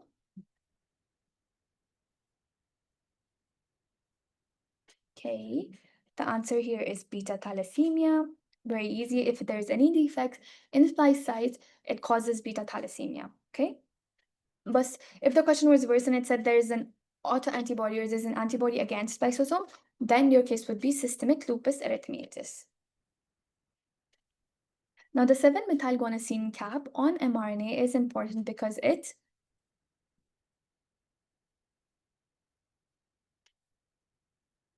The answer here is B, because it protects, because it protects mRNA from degradation, and also it aids ribosome binding, as we discussed. Now we're gonna jump into our last part, which is protein synthesis. So just bear with me, this is gonna be really quick. Protein synthesis is really easy to understand. Okay, so let's go. So we have our central dogma and the genetic code. What is the central dogma? This is basically just, okay, well, DNA gets converted into RNA, RNA gets converted into protein. That's the central dogma, okay? Transcription is when DNA is transcribed into mRNA. Where does it happen? Nucleus. Translation is when mRNA, the same mRNA that you got from DNA, is decoded to give you proteins. And where does this happen? This happens in the cytoplasm. Now, codons. Codons, what are codons? They're really, really important. Now, codons are basically the triplets of nucleotides. So there's going to be 3 nucleotides. Let's say, for example, AUG. This is one codon, okay? And this will give you one amino acid. So this codon is going to code for, let's say, methionine, okay? And this altogether, these 3 nucleotides altogether are going to call codon. One codon gives you one amino acid, okay? Now, there's going to be start codons and there's going to be stop codons. Now, what are start codons and what are stop codons? They're going to start the protein synthesis or they're going to stop the protein synthesis, okay? So there's start codons, which is your AUG, which codes for the amino acid methionine. And then there's your stop codon. There's 3 stop codons that you need to know, and there's only one start codon, which is AUG. But for the stop codons, there's 3 that you need to know, which is UAA, UAG, and UGA. Very important to remember and also very easy to remember. UAA, UAG, and UGA, okay? And then that's pretty much it. The code is universal, unambiguous, and degenerate. So basically, there's multiple codons per amino acid. So one amino acid could have multiple codons for itself, okay? Like for example, you see right here, valine has about 4 different codons that's coding for it, okay? So one amino acid could have multiple codons that code for the same amino acid. Now, the importance of this picture is that it's showing you, where's my pointer? It's showing you the start codon, which is AUG, and it's showing you the stop codons, which is your UAA, UAG, and UGA. Okay? Now, let's go to the mutations and their impact. Now, of course, these codons might have mutations, and there's going to be three different types of mutations that we're going to focus on. There's point mutation, which is when one base just changes. So let's say there's UAA, and this UAA changes to UCA. So this A changed to C, okay? Or it changed to CCA. So these are just point mutations, which is like when one base changes, right? And point mutations have their own classifications. So there's silent, missense, or nonsense that we're going to cover. But point mutation is just when one base change. Frame shift mutations is when there's an insertion or deletion of like a base that changes the reading frame, that just alters the protein in general. So frame shift is when, let's say, there's a whole protein that's been made, and the sequence is like the sequence is AUCGA something something something, but they're going to remove the U from the sequence, and then they're just going to add something else on the place of that. So that's going to alter the protein. Okay, so that's going to be a different protein. So let's see, for example, as you can see here, let's say that this was one entire segment for different proteins, right? So this codon is for one amino acid, this codon is for one, this all of them are coding for one amino acid, right? Now let's say one of the base is deleted. Okay, there's deletion of this one base, then it's just gonna code for something completely different. Or there's addition of this one base, and it's gonna code for something completely different. So that's what happens. Okay, that's the frame shift mutation. Now trinucleotide repeat expansion is when there's repeated codons. So there's one codon that's getting repeated several times. That's trinucleotide repeat expansion. Okay. Now all of these are going to have different diseases that we're going to discuss about. First, let's focus on point mutation. Now there's point mutation, which has under it has different. This is point mutation, and under it there's three different types. So there's going to be silent, there's going to be nonsense, and there's going to be missense. Silent mutation is when one of the bases change in the codon, but there is no significant effect that's happening. So it's a silent mutation because nothing happens, right? There's no harm, no gain, nothing happens, just silent. So let's say there's GAA, and this changes into GAG, so the adenine changes into guanine, but there's nothing happen. There's nothing happening. This amino acid still remains the same, right? Now, nonsense mutation is when one base changes and it changes into a stop codon. So how I remember this is when you hear nonsense, you just you just stop in your tracks, and you're like, okay, I don't want to hear this. So you stop the person from talking nonsense. So nonsense mutation is when that one codon changes into a stop codon, right? So when it was GAA, but this guanine changed into uracil, and uracil being changed into uracil gives it UAA, which is one of the stop codons. Now what are the other two stop codons? There's UAG and UGA alongside UAA, the other stop codons. So nonsense mutation is when this codon has the one base difference, right? But that one base difference is going to basically lead it to get converted into a stop codon. Okay. Now missense codon is just, it just changes the codon's amino acid. So let's say GAA was coding for I think GLU is glutamine, right? So it was coding for glutamine, but when this adenine is changed into cytosine, now it's changing the amino acid that it codes for, right? So this is missense when the amino acid changes. When the amino acid doesn't change, that's called the silent mutation. When it changes, it's called missense. Nonsense is when it changes into a stop codon. So if that makes sense. Now, sickle cell anemia is just a frame shift. Now, what happens is there's a point mutation, right? Sorry, it's not a frame shift, it's a missense. So there's a point mutation that happens at beta globulin change. And because of this point mutation, the glutamic acid changes into valine, right? Right here. So this missense is the exact same thing that happens in sickle cell anemia. It's when this glutamic acid that coded for glutamic acid, the codon that coded for glutamic acid had a base change, right? One of the bases changed, and it changed it into valine. And because it changed into valine, there's going to be consequences, right? Now, what happens is, of course, because it's changed into valine in itself is a protein that's going to make hemoglobin clump. When hemoglobin clumps, it's going to make these sickle-celled or sickle-shaped RBCs. Now, RBCs are usually shaped like this, like a concave shape or whatever, right? But because of the change of glutamic acid to valine, now they're going to be sickle cell shaped. And this is really dangerous because this sickle cell shapes could potentially block your arteries. And if it's blocking your arteries, let's say right here, because they're shaped like this, they're just going to block it, right? They're going to block that one side of the artery, and they're not going to let the blood flow from one side to the other side. And because of this, the symptoms that the patient is going to present with is going to be pain, right? Because there's not enough oxygen or enough oxygenated blood reaching one part of the body because of the sickle cell shaped RBCs. Or there could also be fatigue. There could also be poor circulation, again, because there's not enough blood going to the other part because the sickle cell shaped is blocking it. There could be ulcers, there could be poor eyesight. Okay, so that's all of that. This picture right here just shows ulcers and also poor circulation. Okay. So that's sickle cell. So sickle cell is a missense, and missense comes under point mutation. So sickle cell anemia is an example of point mutation. Huntington's disease is an example of the trinucleotide expansion. Now, trinucleotide expansion, as we discussed, is when this one codon that's coding for one amino acid is repeated multiple times. Okay, so this one codon in Huntington's, for example, it's CAG. It's repeated multiple times. Okay, so it's an expansion in the Huntington gene.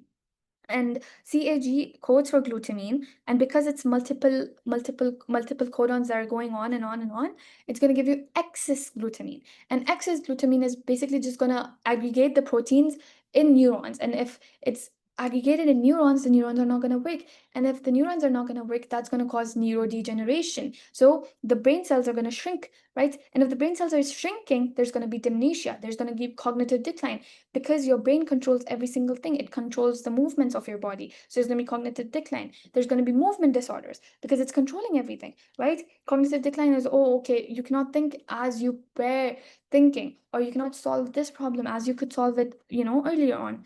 Dementia is, because of the neurons just degenerating, because of this, all of this protein aggregation, because there's so much excess glutamine that's being expressed because of the trinucleotide expansion, there's going to be dementia. Okay, so hope that makes sense. So trinucleotide expansion is the example of trinucleotide expansion is going to be Huntington's. The example of point mutation is going to be sickle cell anemia. Specifically, which point mutation is going to be the missense. Okay, so that's how you link things up. Now, cystic fibrosis is when one entire base or one entire codon is just deleted, which is the frame shift. Now, there's going to be deletion of this entire amino acid from the entire, like the entire, the entire thing, like this entire thing. There's just going to be deletion of phenylalanine, and phenylalanine was present at the position 508. So deletion of delta F508, which is deletion of phenylalanine, is what's going to cause cystic fibrosis. And because of this, because this phenylalanine was was a protein that was regulating chloride channels, right, which is CFTR. They're called CFTR. Now, because there is a deletion of phenylalanine, which is located at 508, the number 508, right? So delta F508 deletion of phenylalanine, it's going to cause a mutation in CFTR channels, and chloride channels are not going to work anymore. And if chloride channels are not working, that means the chloride is not leaving the cell. And if the chloride is not leaving the cell, that means water is also not leaving the cell. And if water is not leaving the cell, there's going to be mucus that clogs up, right? So this mucus is going to start clogging up right here. You can see this is a mutant CFTR channel. Why? Because there's deletion of the phenylalanine, which is delta F508. Okay, because and that's going to basically alter the CFTR channels. And because there's chloride being stuck inside, there's also being water that's stuck inside. So now there's the formation of mucus, and that's going to clog this port. So that's what happens in cystic fibrosis. And it could potentially clog the airways, right? So this mucus could potentially clog the airways, and it could disrupt the function of the pancreas and intestine. And this is what it looks like on X-ray. Okay, this is what we call cystic fibrosis. And cystic fibrosis is the basically the deletion of phenylalanine, which is called delta F508, and it's a frame shift mutation.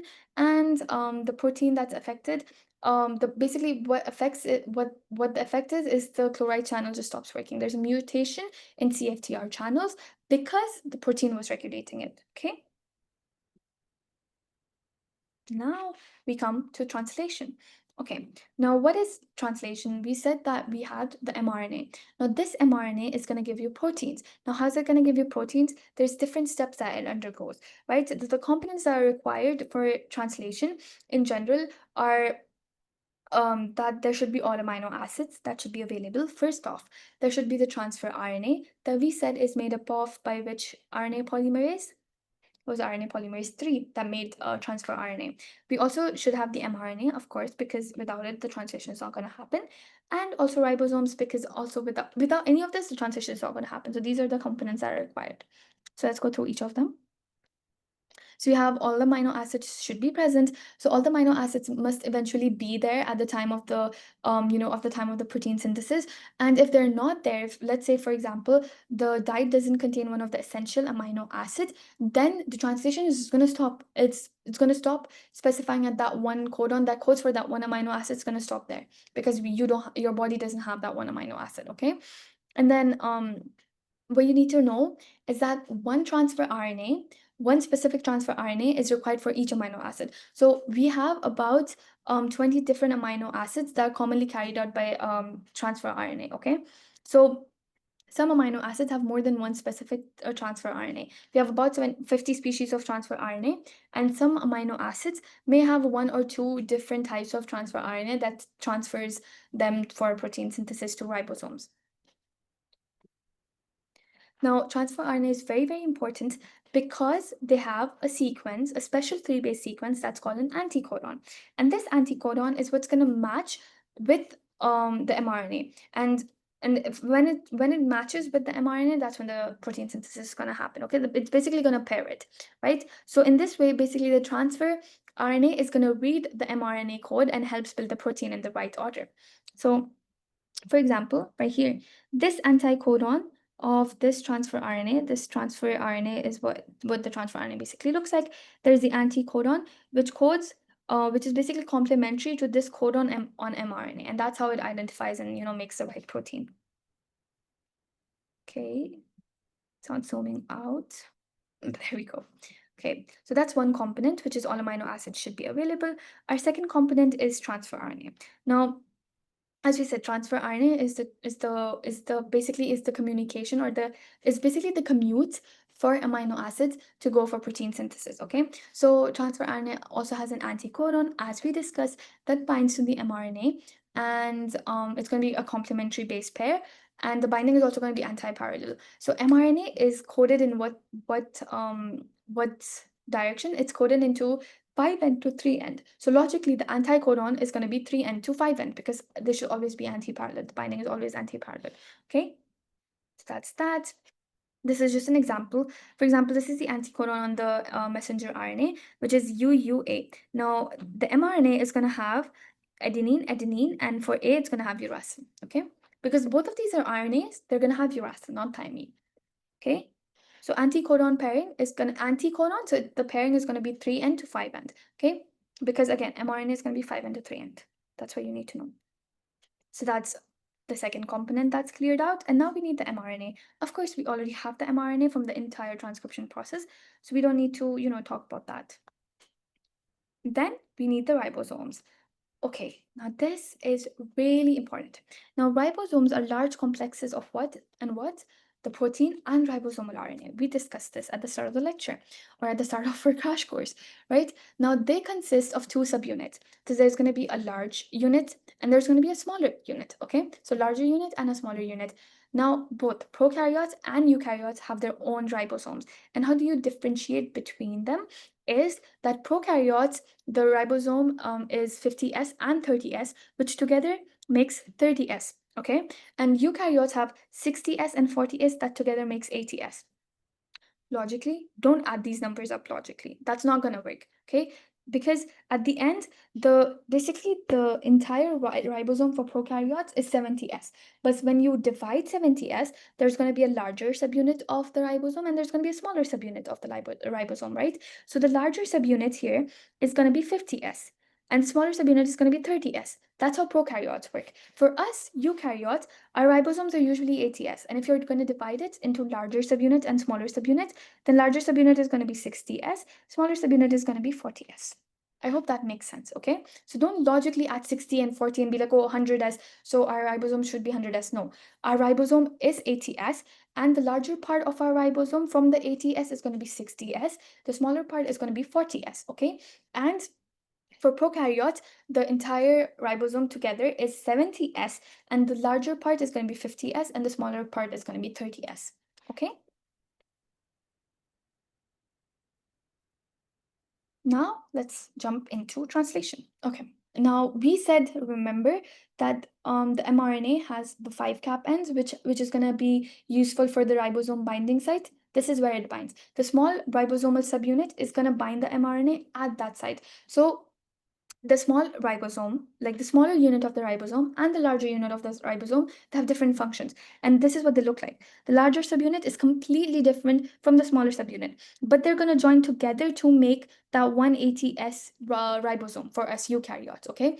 But the larger subunit has its different function and smaller subunit has its different function. So smaller subunit is where the mRNA is going to bind. Now, when the mRNA is going to bind here, this is when the protein synthesis is ready to happen. The larger subunit is what's going to make these peptide bonds with the help of peptidyl transfers between the chains, now between the amino acids, because okay, you're translating these amino acids, right? But you need to link them up in a chain, and this is what the larger unit or larger subunit of ribosome does. It gives you these peptide bonds to link these little amino acids up into a longer chain or a polypeptide chain for proteins. Okay. Now let's just focus on this for 1 second. So you have the larger subunits and you have the smaller subunits. And then there are going to be the tRNA docking sites. We're going to get into this. Don't worry. There's APE. This is how it's spelled, APE. So going to be APE. Okay. So from your right, not from your left. So APE. Okay. And yeah, there's going to be smaller subunit, which is where the mRNA is going to bind. Okay. Now let's quickly go over what translation is, and then we're going to go into the details of everything, okay? So the first thing that happens is the codon recognition. So the codon recognition is when the AUG codon is recognized on the mRNA, the ribosomes are going to be like, okay, well, we got to start the protein synthesis, right? Now they're going to start the protein synthesis, and the first transfer RNA comes on the P site. It is never going to come on the A site. The first transfer RNA always comes on the P site. So it's going to come on the P site, right? And then, so this is just this is the middle process of the protein synthesis, okay? But the first one comes on the P site. Then the second one, the second transfer RNA is going to come in on the A site with its one amino acid that it's very specific to, right? It's going to come and it's going to pop in here on the A site. Now, when with the anticodon and the codon and everything, it's going to pop in, right? Then what happens is all of this chain from the from the transfer RNA that was sitting on the P site, right, is going to be transferred right here, right? So this is where you can see that all of this was transferred right here. And this is the part where the larger ribosome comes in place, which is when it's going to make this peptide bonds between the amino acids, right? So it's going to be, all of them are going to be joined here. Then is when the translocation is going to happen. Now, what is translocation? Is now this transfer RNA is useless. We don't need it. So it's going to go to the E site, which is the exit site, and it's going to leave. It's going to leave. And this transfer RNA, which has the new, amino acid added and everything, it's going to translocate from A to P. Okay, so now this is the step that shows it. This amino acid, this entire transfer RNA with all of this is going to be transferred into the P site. And this one, because it has no use, it gave everything to the previous one, it leaves. And then the entire process happens again. There's going to be a new transfer RNA that comes in. This is going to keep happening until there is a termination signal that is recognized by your mRNA and the transfer RNA. So that's how that happened. Now, of course, translation process also has its own initiation, elongation, termination, and trimming, as similar to transcription. So let's get into that. Now, initiation, as we said, there's going to be a start codon, which is AUG, which codes for the amino acid methionine. Very important to know. Now, there's going to be that. Now, we're also going to talk about eukaryotes and prokaryotes, okay? So for right now, we're covering prokaryotes, okay? Let's focus on prokaryotes. So we're saying the prokaryotes, remember we said that there is a special purine-rich sequence that's called the Shine-Dalgano sequence that's located just before the start codon and mRNA? Yes. That is very important. In prokaryotes, there is the Shine-Dalgano sequence, okay? That's all you need to know, okay? Now, on the 5 ends of mRNA, this is where the cap is, and this is how the small unit of the ribosome binds, okay? And it's going to bind and it's going to wait until the initiator codon is found, which is the start codon, AUG, and then it's going to start. Now, this is where we said, okay, in eukaryotes, the 40S, which is the smaller subunit, okay, because 60S is the larger subunit, is going to bind to the cap, okay? And then the initiator tRNA carrying methionine, which is AUG, the start codon, directly just enters the P site. It's going to just enter the P site. So the first tRNA comes always on the P site, and then the rest of them are going to come on the A site, okay? Now, going back to Shine-Dalgarno sequence, Shine-Dalgarno sequence is present in E. coli. E. coli is a bacteria, so it's a prokaryote, right? And we're talking about prokaryotes. Now, these are usually just 6 to 10 bases upstream. If you're talking about upstream, that means towards the 5 end, right? It's upstream of the AUG codon, so it's before the AUG codon, right? B said it's just before the start codon, which is AUG. And it's complementary to a sequence at the 3 end. Okay, so it's going to be complementary to a sequence that's present towards the end of the strand. Now, this basically this shine that Gurno is just a differentiation factor that this is a prokaryote. That's all it does, and it also, I think, it also helps in translation, right? So if there's a shine Dalgona sequence, it's a eukaryote, it's a prokaryote. That's all you need to know. Okay, basically just make sure that translation happens at the right site. Okay. Now, coming back to translation and the different docking sites that it has, there's a A site, there's a P site, and there's an E site. Now, what are these sites for? Okay. So the A site is the entry point for all the transfer RNAs except the first one because that comes on the P site, right? So A site stands for amino acyl tRNA, which is where all the tRNAs enter. The P site is where the peptidyl tRNA is formed in the ribosome, okay? And then the E site is where the exit happens. So the exit of the tRNA is when after they give, the entire thing to the amino acyl tRNA is, and then they just exit after that specific tRNA is translocated to P site, and then from the P site they just go to the E site and they're translocated. So that's what happens. We discuss all of this.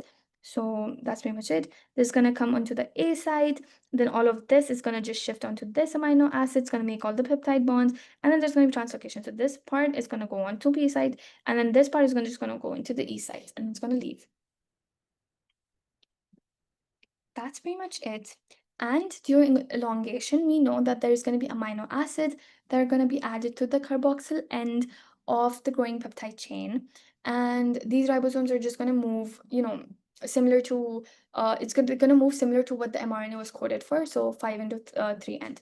Okay. And the peptide bond is formed by an enzyme that's called, or it's catalyzed by basically peptidyl transferase. So that's how peptide bond formation happen. And then after that happens, the polypeptide is attached to the tRNA in the P site, and then we said that it gets all of this gets transferred to A site, right? And then the tRNA on the P site just goes to the E site and exits, whereas the one that was on the A site just comes to P site, and all of the process just happens again, waiting for the termination signal. Now, the translocation causes movement of the uncharged tRNA from the P to the E site, as we said, okay, from the P to the E site, and then the movement of the peptidyl tRNA from the A to the P site, which is what we discussed in the picture. Now, this process is repeated and the termination codon is encountered. Termination occurs when one of the 3 termination codon moves into the A site of the 60S. So, as you know how the start codon came into the place, that's exactly how the stop codon is come to the place. So there's going to be a tRNA that brings the stop codon, except the tRNA that brings the stop codon comes to the A site, but the tRNA that brings the start codon comes to the P site. So that's the only difference, okay? And these codons are also recognized by release factors. Now, what happens is there's a termination factor, which is called ERF, which is going to bind with GTP. And when the entire process of termination reading happens, then the stimulation of peptide transferase ribosome basically just transfers the peptide from the tRNA in the P site, okay? And this is getting coupled with hydrolysis of GTP to GDP, and that's how the termination happens. Now, what are polyribosomes? Polyribosomes are nothing but basically that one mRNA, okay, that's very long, that has these different, different codings. There's going to be multiple different ribosomes on that one mRNA, and that's what's called a polyribosome or a polysome. So this structure that has one mRNA with many ribosomes is either called a polysome or a polyribosome. And they just increase the efficiency of protein synthesis because you want to make your proteins faster. So there's just going to be multiple ribosomes just working on one single mRNA. Okay, and that's pretty much it. Now, for protein targeting, this is also a really important part. Protein targeting is basically, okay, the proteins are made, but where are they supposed to go? They have different locations that they can go to. They can go to the endoplasmic reticulum, they can go to they can go to the nucleus, etc., etc. Now, how are these proteins going to know how they're going to go? There's something called protein targeting, which makes sure that these proteins know what their target are. Okay. Now, to go to rough endoplasmic reticulum, not rough endoplasmic reticulum, let's say endoplasmic reticulum in general, there's going to be a code on the protein that is a signal that it has to go to the endoplasmic reticulum. For nucleus, there's going to be a similar signal that tells your body, we're going to discuss this later, but that tells your body in a way that, hey, this signal says that this protein has to go into the nucleus. Okay, so that's what happens. And there's going to be different proteins that are going to go into different organelles, or they're going to go into like different parts of your body. Okay, so that's why protein targeting is important. So there's going to be many new polypeptides that fold into their active 3D shapes simultaneously, and these some proteins need help from chaperones, which guide proper folding, and they basically prevent harmful aggregation. Okay, so there's proteins that are formed, but they could potentially develop into abnormal proteins and cause different diseases. And that is why chaperones come into play, because they're going to make sure that there's proper folding of these proteins and that there's no aggregation that could cause potentially a disease. Okay, so that's what chaperones do. And they some examples of chaperones that were included that you should know are HSP70 and HSP60. So they basically just make sure that there's no abnormal folding of the protein and everything is maintained and there's no harmful aggregation. Okay, so these are just modifications and folding steps that are essential for protein stability, function, and correct cellular localization. Okay. Now, for example, let's look at this. Okay, so there's a ribosome that's making your protein. Now, while it was making your protein, a signal recognition particle, which is the one that reads the signal peptide. Now, this signal peptide, hypothetically, where is it going? It's going into the endoplasmic reticulum. So this signal peptide was it was N polypeptide. Wait one second. It was N terminal hydrophobic signal sequence. Okay, it was N terminal hydrophobic signal sequence. So this signal peptide was N terminal hydrophobic signal sequence. Your signal recognition particle saw this and it was like, wait, I recognize this signal. This protein has to be made and it should go to the ribosome. So this entire ribosome, right? The signal recognition particle just signals it to go and get attached to the ribosome. Oh, sorry, to the rough endoplasmic reticulum. And once it attaches to the rough endoplasmic reticulum, it's going to continue making its mRNA. Oh, sorry, continue making its protein. And then as it's making its protein, when it's done, the protein is just, it's going to be thrown into the endoplasmic reticulum, and the entire ribosome is just going to be, degraded and degenerated, etc. So that's what happens here. Okay, just to go over this really quickly because I was lagging a bit and I don't want you guys to get confused.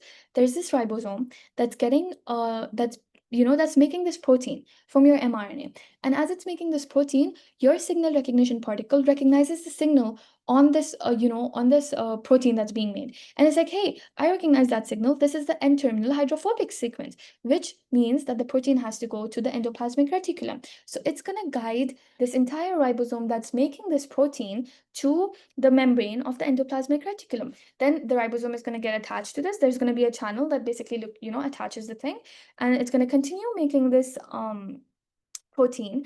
And then as the protein is being made, as everything is being made, when the protein is made, the signal peptide is removed. The signal peptide just removes itself because it knows, hey, there's the stop codon. I know I need to remove myself now. It removes itself, the ribosome degrades, everything just, vanishes, and everything is just, oh, okay, well, we're done with our job here. And it just, yeet the protein inside the endoplasmic reticulum and then leave. So that's that. And this is all just protein signaling and how it happens. Now, for covalent attachments, there's going to be phosphorylation, there's going to be glycosylation and carboxylation, if I'm right. Oh, sorry, hydroxylation. Okay, so phosphorylation is basically, it just occurs on the protein's hydroxyl groups of serine, threonine. So these are just, like protein editing. Basically, they're protein editing forms, okay? So it's going to be phosphorylation. Now, how does phosphorylation happen? It's catalyzed by protein kinases, by a family of protein kinases. So if you're phosphorylating something, then you're using protein kinases. If you're dephosphorylating something, then you're using phosphatases. So it's reversed by protein phosphatases. So if you want to reverse a phosphorylation or you want to dephosphorylate something, then you're going to use phosphatases. If you want to phosphorylate something, then you're going to use protein kinases. That's what happens, okay? Now, the phosphorylation may increase or decrease the functional activity of the protein, depending on what protein it is. So maybe some proteins, when you're phosphorylating them with the help of these protein kinases, they may get activated. But in some proteins, if you're dephosphorylating them with the help of, let's say, these phosphatases, then they're getting activated, okay? So it differs protein to protein. Glycosylation is just that if there's an O-glycosylation that needs to occur, then the protein needs to go into the Golgi apparatus. If there's an N-glycosylation, then it needs to go into the endoplasmic reticulum. Okay, so O for Golgi, so Golgi has an O, and N for endo, so endoplasmic also has an N, so endoplasmic reticulum. So that's that you need to know. And there's finally hydroxylation. Now, hydroxylation is really important because there's something called collagen, which is a very, very important protein. It's a structural protein in your body that is present in connective tissues, right? And this collagen has chains of proline and lysine, which are your proteins, and they're basically going to undergo extensive hydroxylation by a vitamin C dependent enzyme, okay, in the endoplasmic reticulum. Now, for example, there's vitamin C deficiency. There's not going to be any hydroxylation for the proline and lysine residues. So that means the collagen is not going to, it's not going to be there anymore because there's no protein and lysine residues that are getting hydroxylated to make this collagen. This is why there's going to be scurvy that happens. So when vitamin C is deficient, you're going to see scurvy in the patient, which is basically scurvy is basically when there's the connective tissue just becomes weak and it's dysfunctional, and this is what the patient presents like. Okay, so they have like this skin that's falling, not falling, but it's like hanging because the collagen is just the structural protein and it's not working because there's vitamin C deficiency. And it's important because vitamin C is dependent is dependent for the hydroxylation of proline and lysine for the making of collagen. So I hope that makes sense. And then we have trimming. Now, what is trimming? Trimming is basically that many proteins, when they're made, right, they're not made and they're immediately active. No, sometimes these proteins could be detrimental. So you need to make sure that they remain inactive until they get activated by something. Okay. Now, this something in the picture are what we call protein. Are what we call endopeptidases. Endopeptidases is what's gonna cleave this inactive protein to active form. Now, this inactive proteins are called zymogens. Zymogens are basically inactive enzyme precursors. So when you want to activate something, you're going to basically cleave them by endopeptidases and they're going to get activated, okay? Now, a very important example for this is trypsinogen. Now, trypsinogen is a zymogen, it's inactive, right? Trypsinogen is not active, but it gets cleaved by endopeptidases, right? And then it's activated into trypsin, which is the active form of the enzyme, and then it's going to do its function. So that's what it means. That sometimes proteins could be detrimental, and it's better to just leave them inactive, which is what zymogens are called. And when you want to activate them, then there's a cleavage by endopeptidases. It's going to cleave the zymogens into its active form. So, for example, trypsinogen is going to get activated into trypsin, and then it's going to make its action, or it's going to do its action.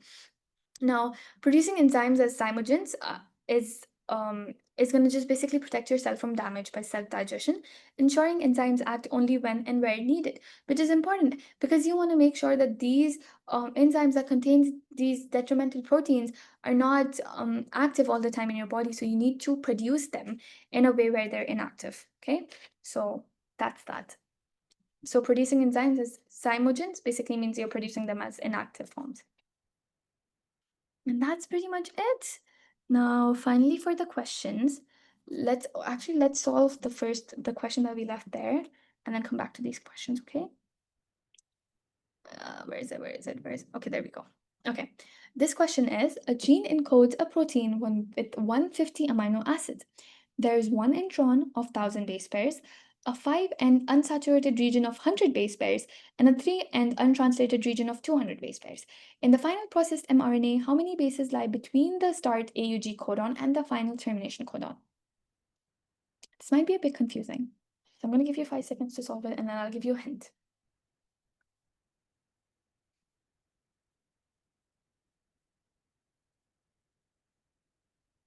Okay. The hint I'm going to give you is introns are useless, first off. Second off, one amino acid, okay, codes for three codon. Like the codon has 3 nucleotides in it. Okay? And it's asking how many bases lie between the start codon and the termination codon. So one codon has about 3 bases, and there's 150 amino acids. Okay? So one amino acid will give you 3 bases. Okay? That means you're going to multiply 150 into 3 because the rest of the information is useless. Introns are useless, so 1000 base pairs, we don't care about that. 5 unsaturated doesn't count too. 3 and untranslated doesn't count either because we're focusing on the part from AUG to termination. Okay, so all of this is just extra information, and it's saying in the final processed mRNA.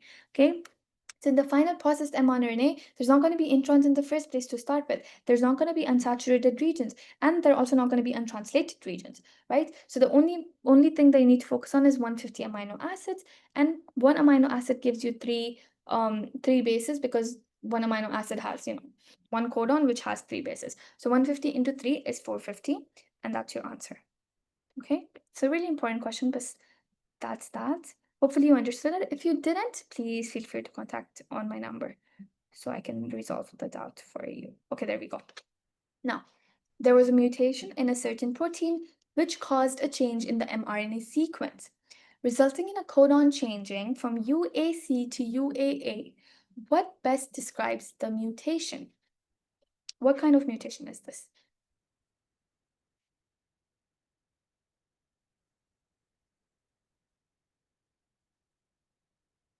Okay, so now I'm gonna say the answer.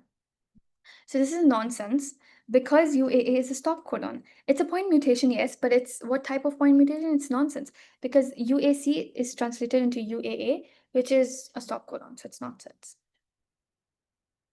Now, a man was diagnosed with a neurodegenerative disease, which is caused by polyglutamine repeat. What is this disease? It's really important to know this.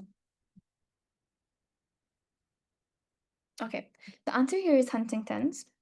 So I think this was a really easy question to solve because we didn't take any of these except cystic fibrosis. Cystic fibrosis is just deletion of the entire protein itself. Like phenylalanine is just deleted. So there's delta F508 that's deleted. So that's that.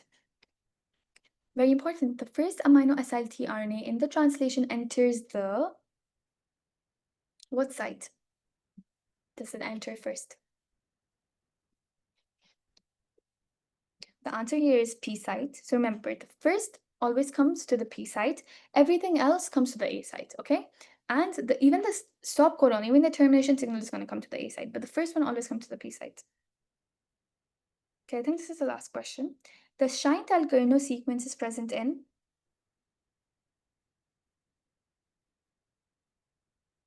Okay, the answer is very easy. It's prokaryotic mRNA because we said the Shine-Dalgarno is present right before the start codon in prokaryotes, right? The significance of it, you don't really need to know.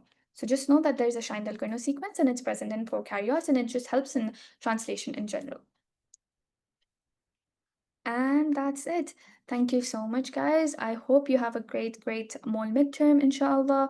And if you have any doubt throughout the session, if you didn't understand anything, please feel free to contact on my number, and I'm always happy to resolve your doubts. Please scan the QR code for a mini quiz that I made just to make sure that you understood the concepts. And again, if you have any doubts, feel free to reach out to me. And I hope your exam goes great. Make sure you rest well, stay hydrated, and use all your brain cells for the MOL exam. That's pretty much it. Good luck and have a great day.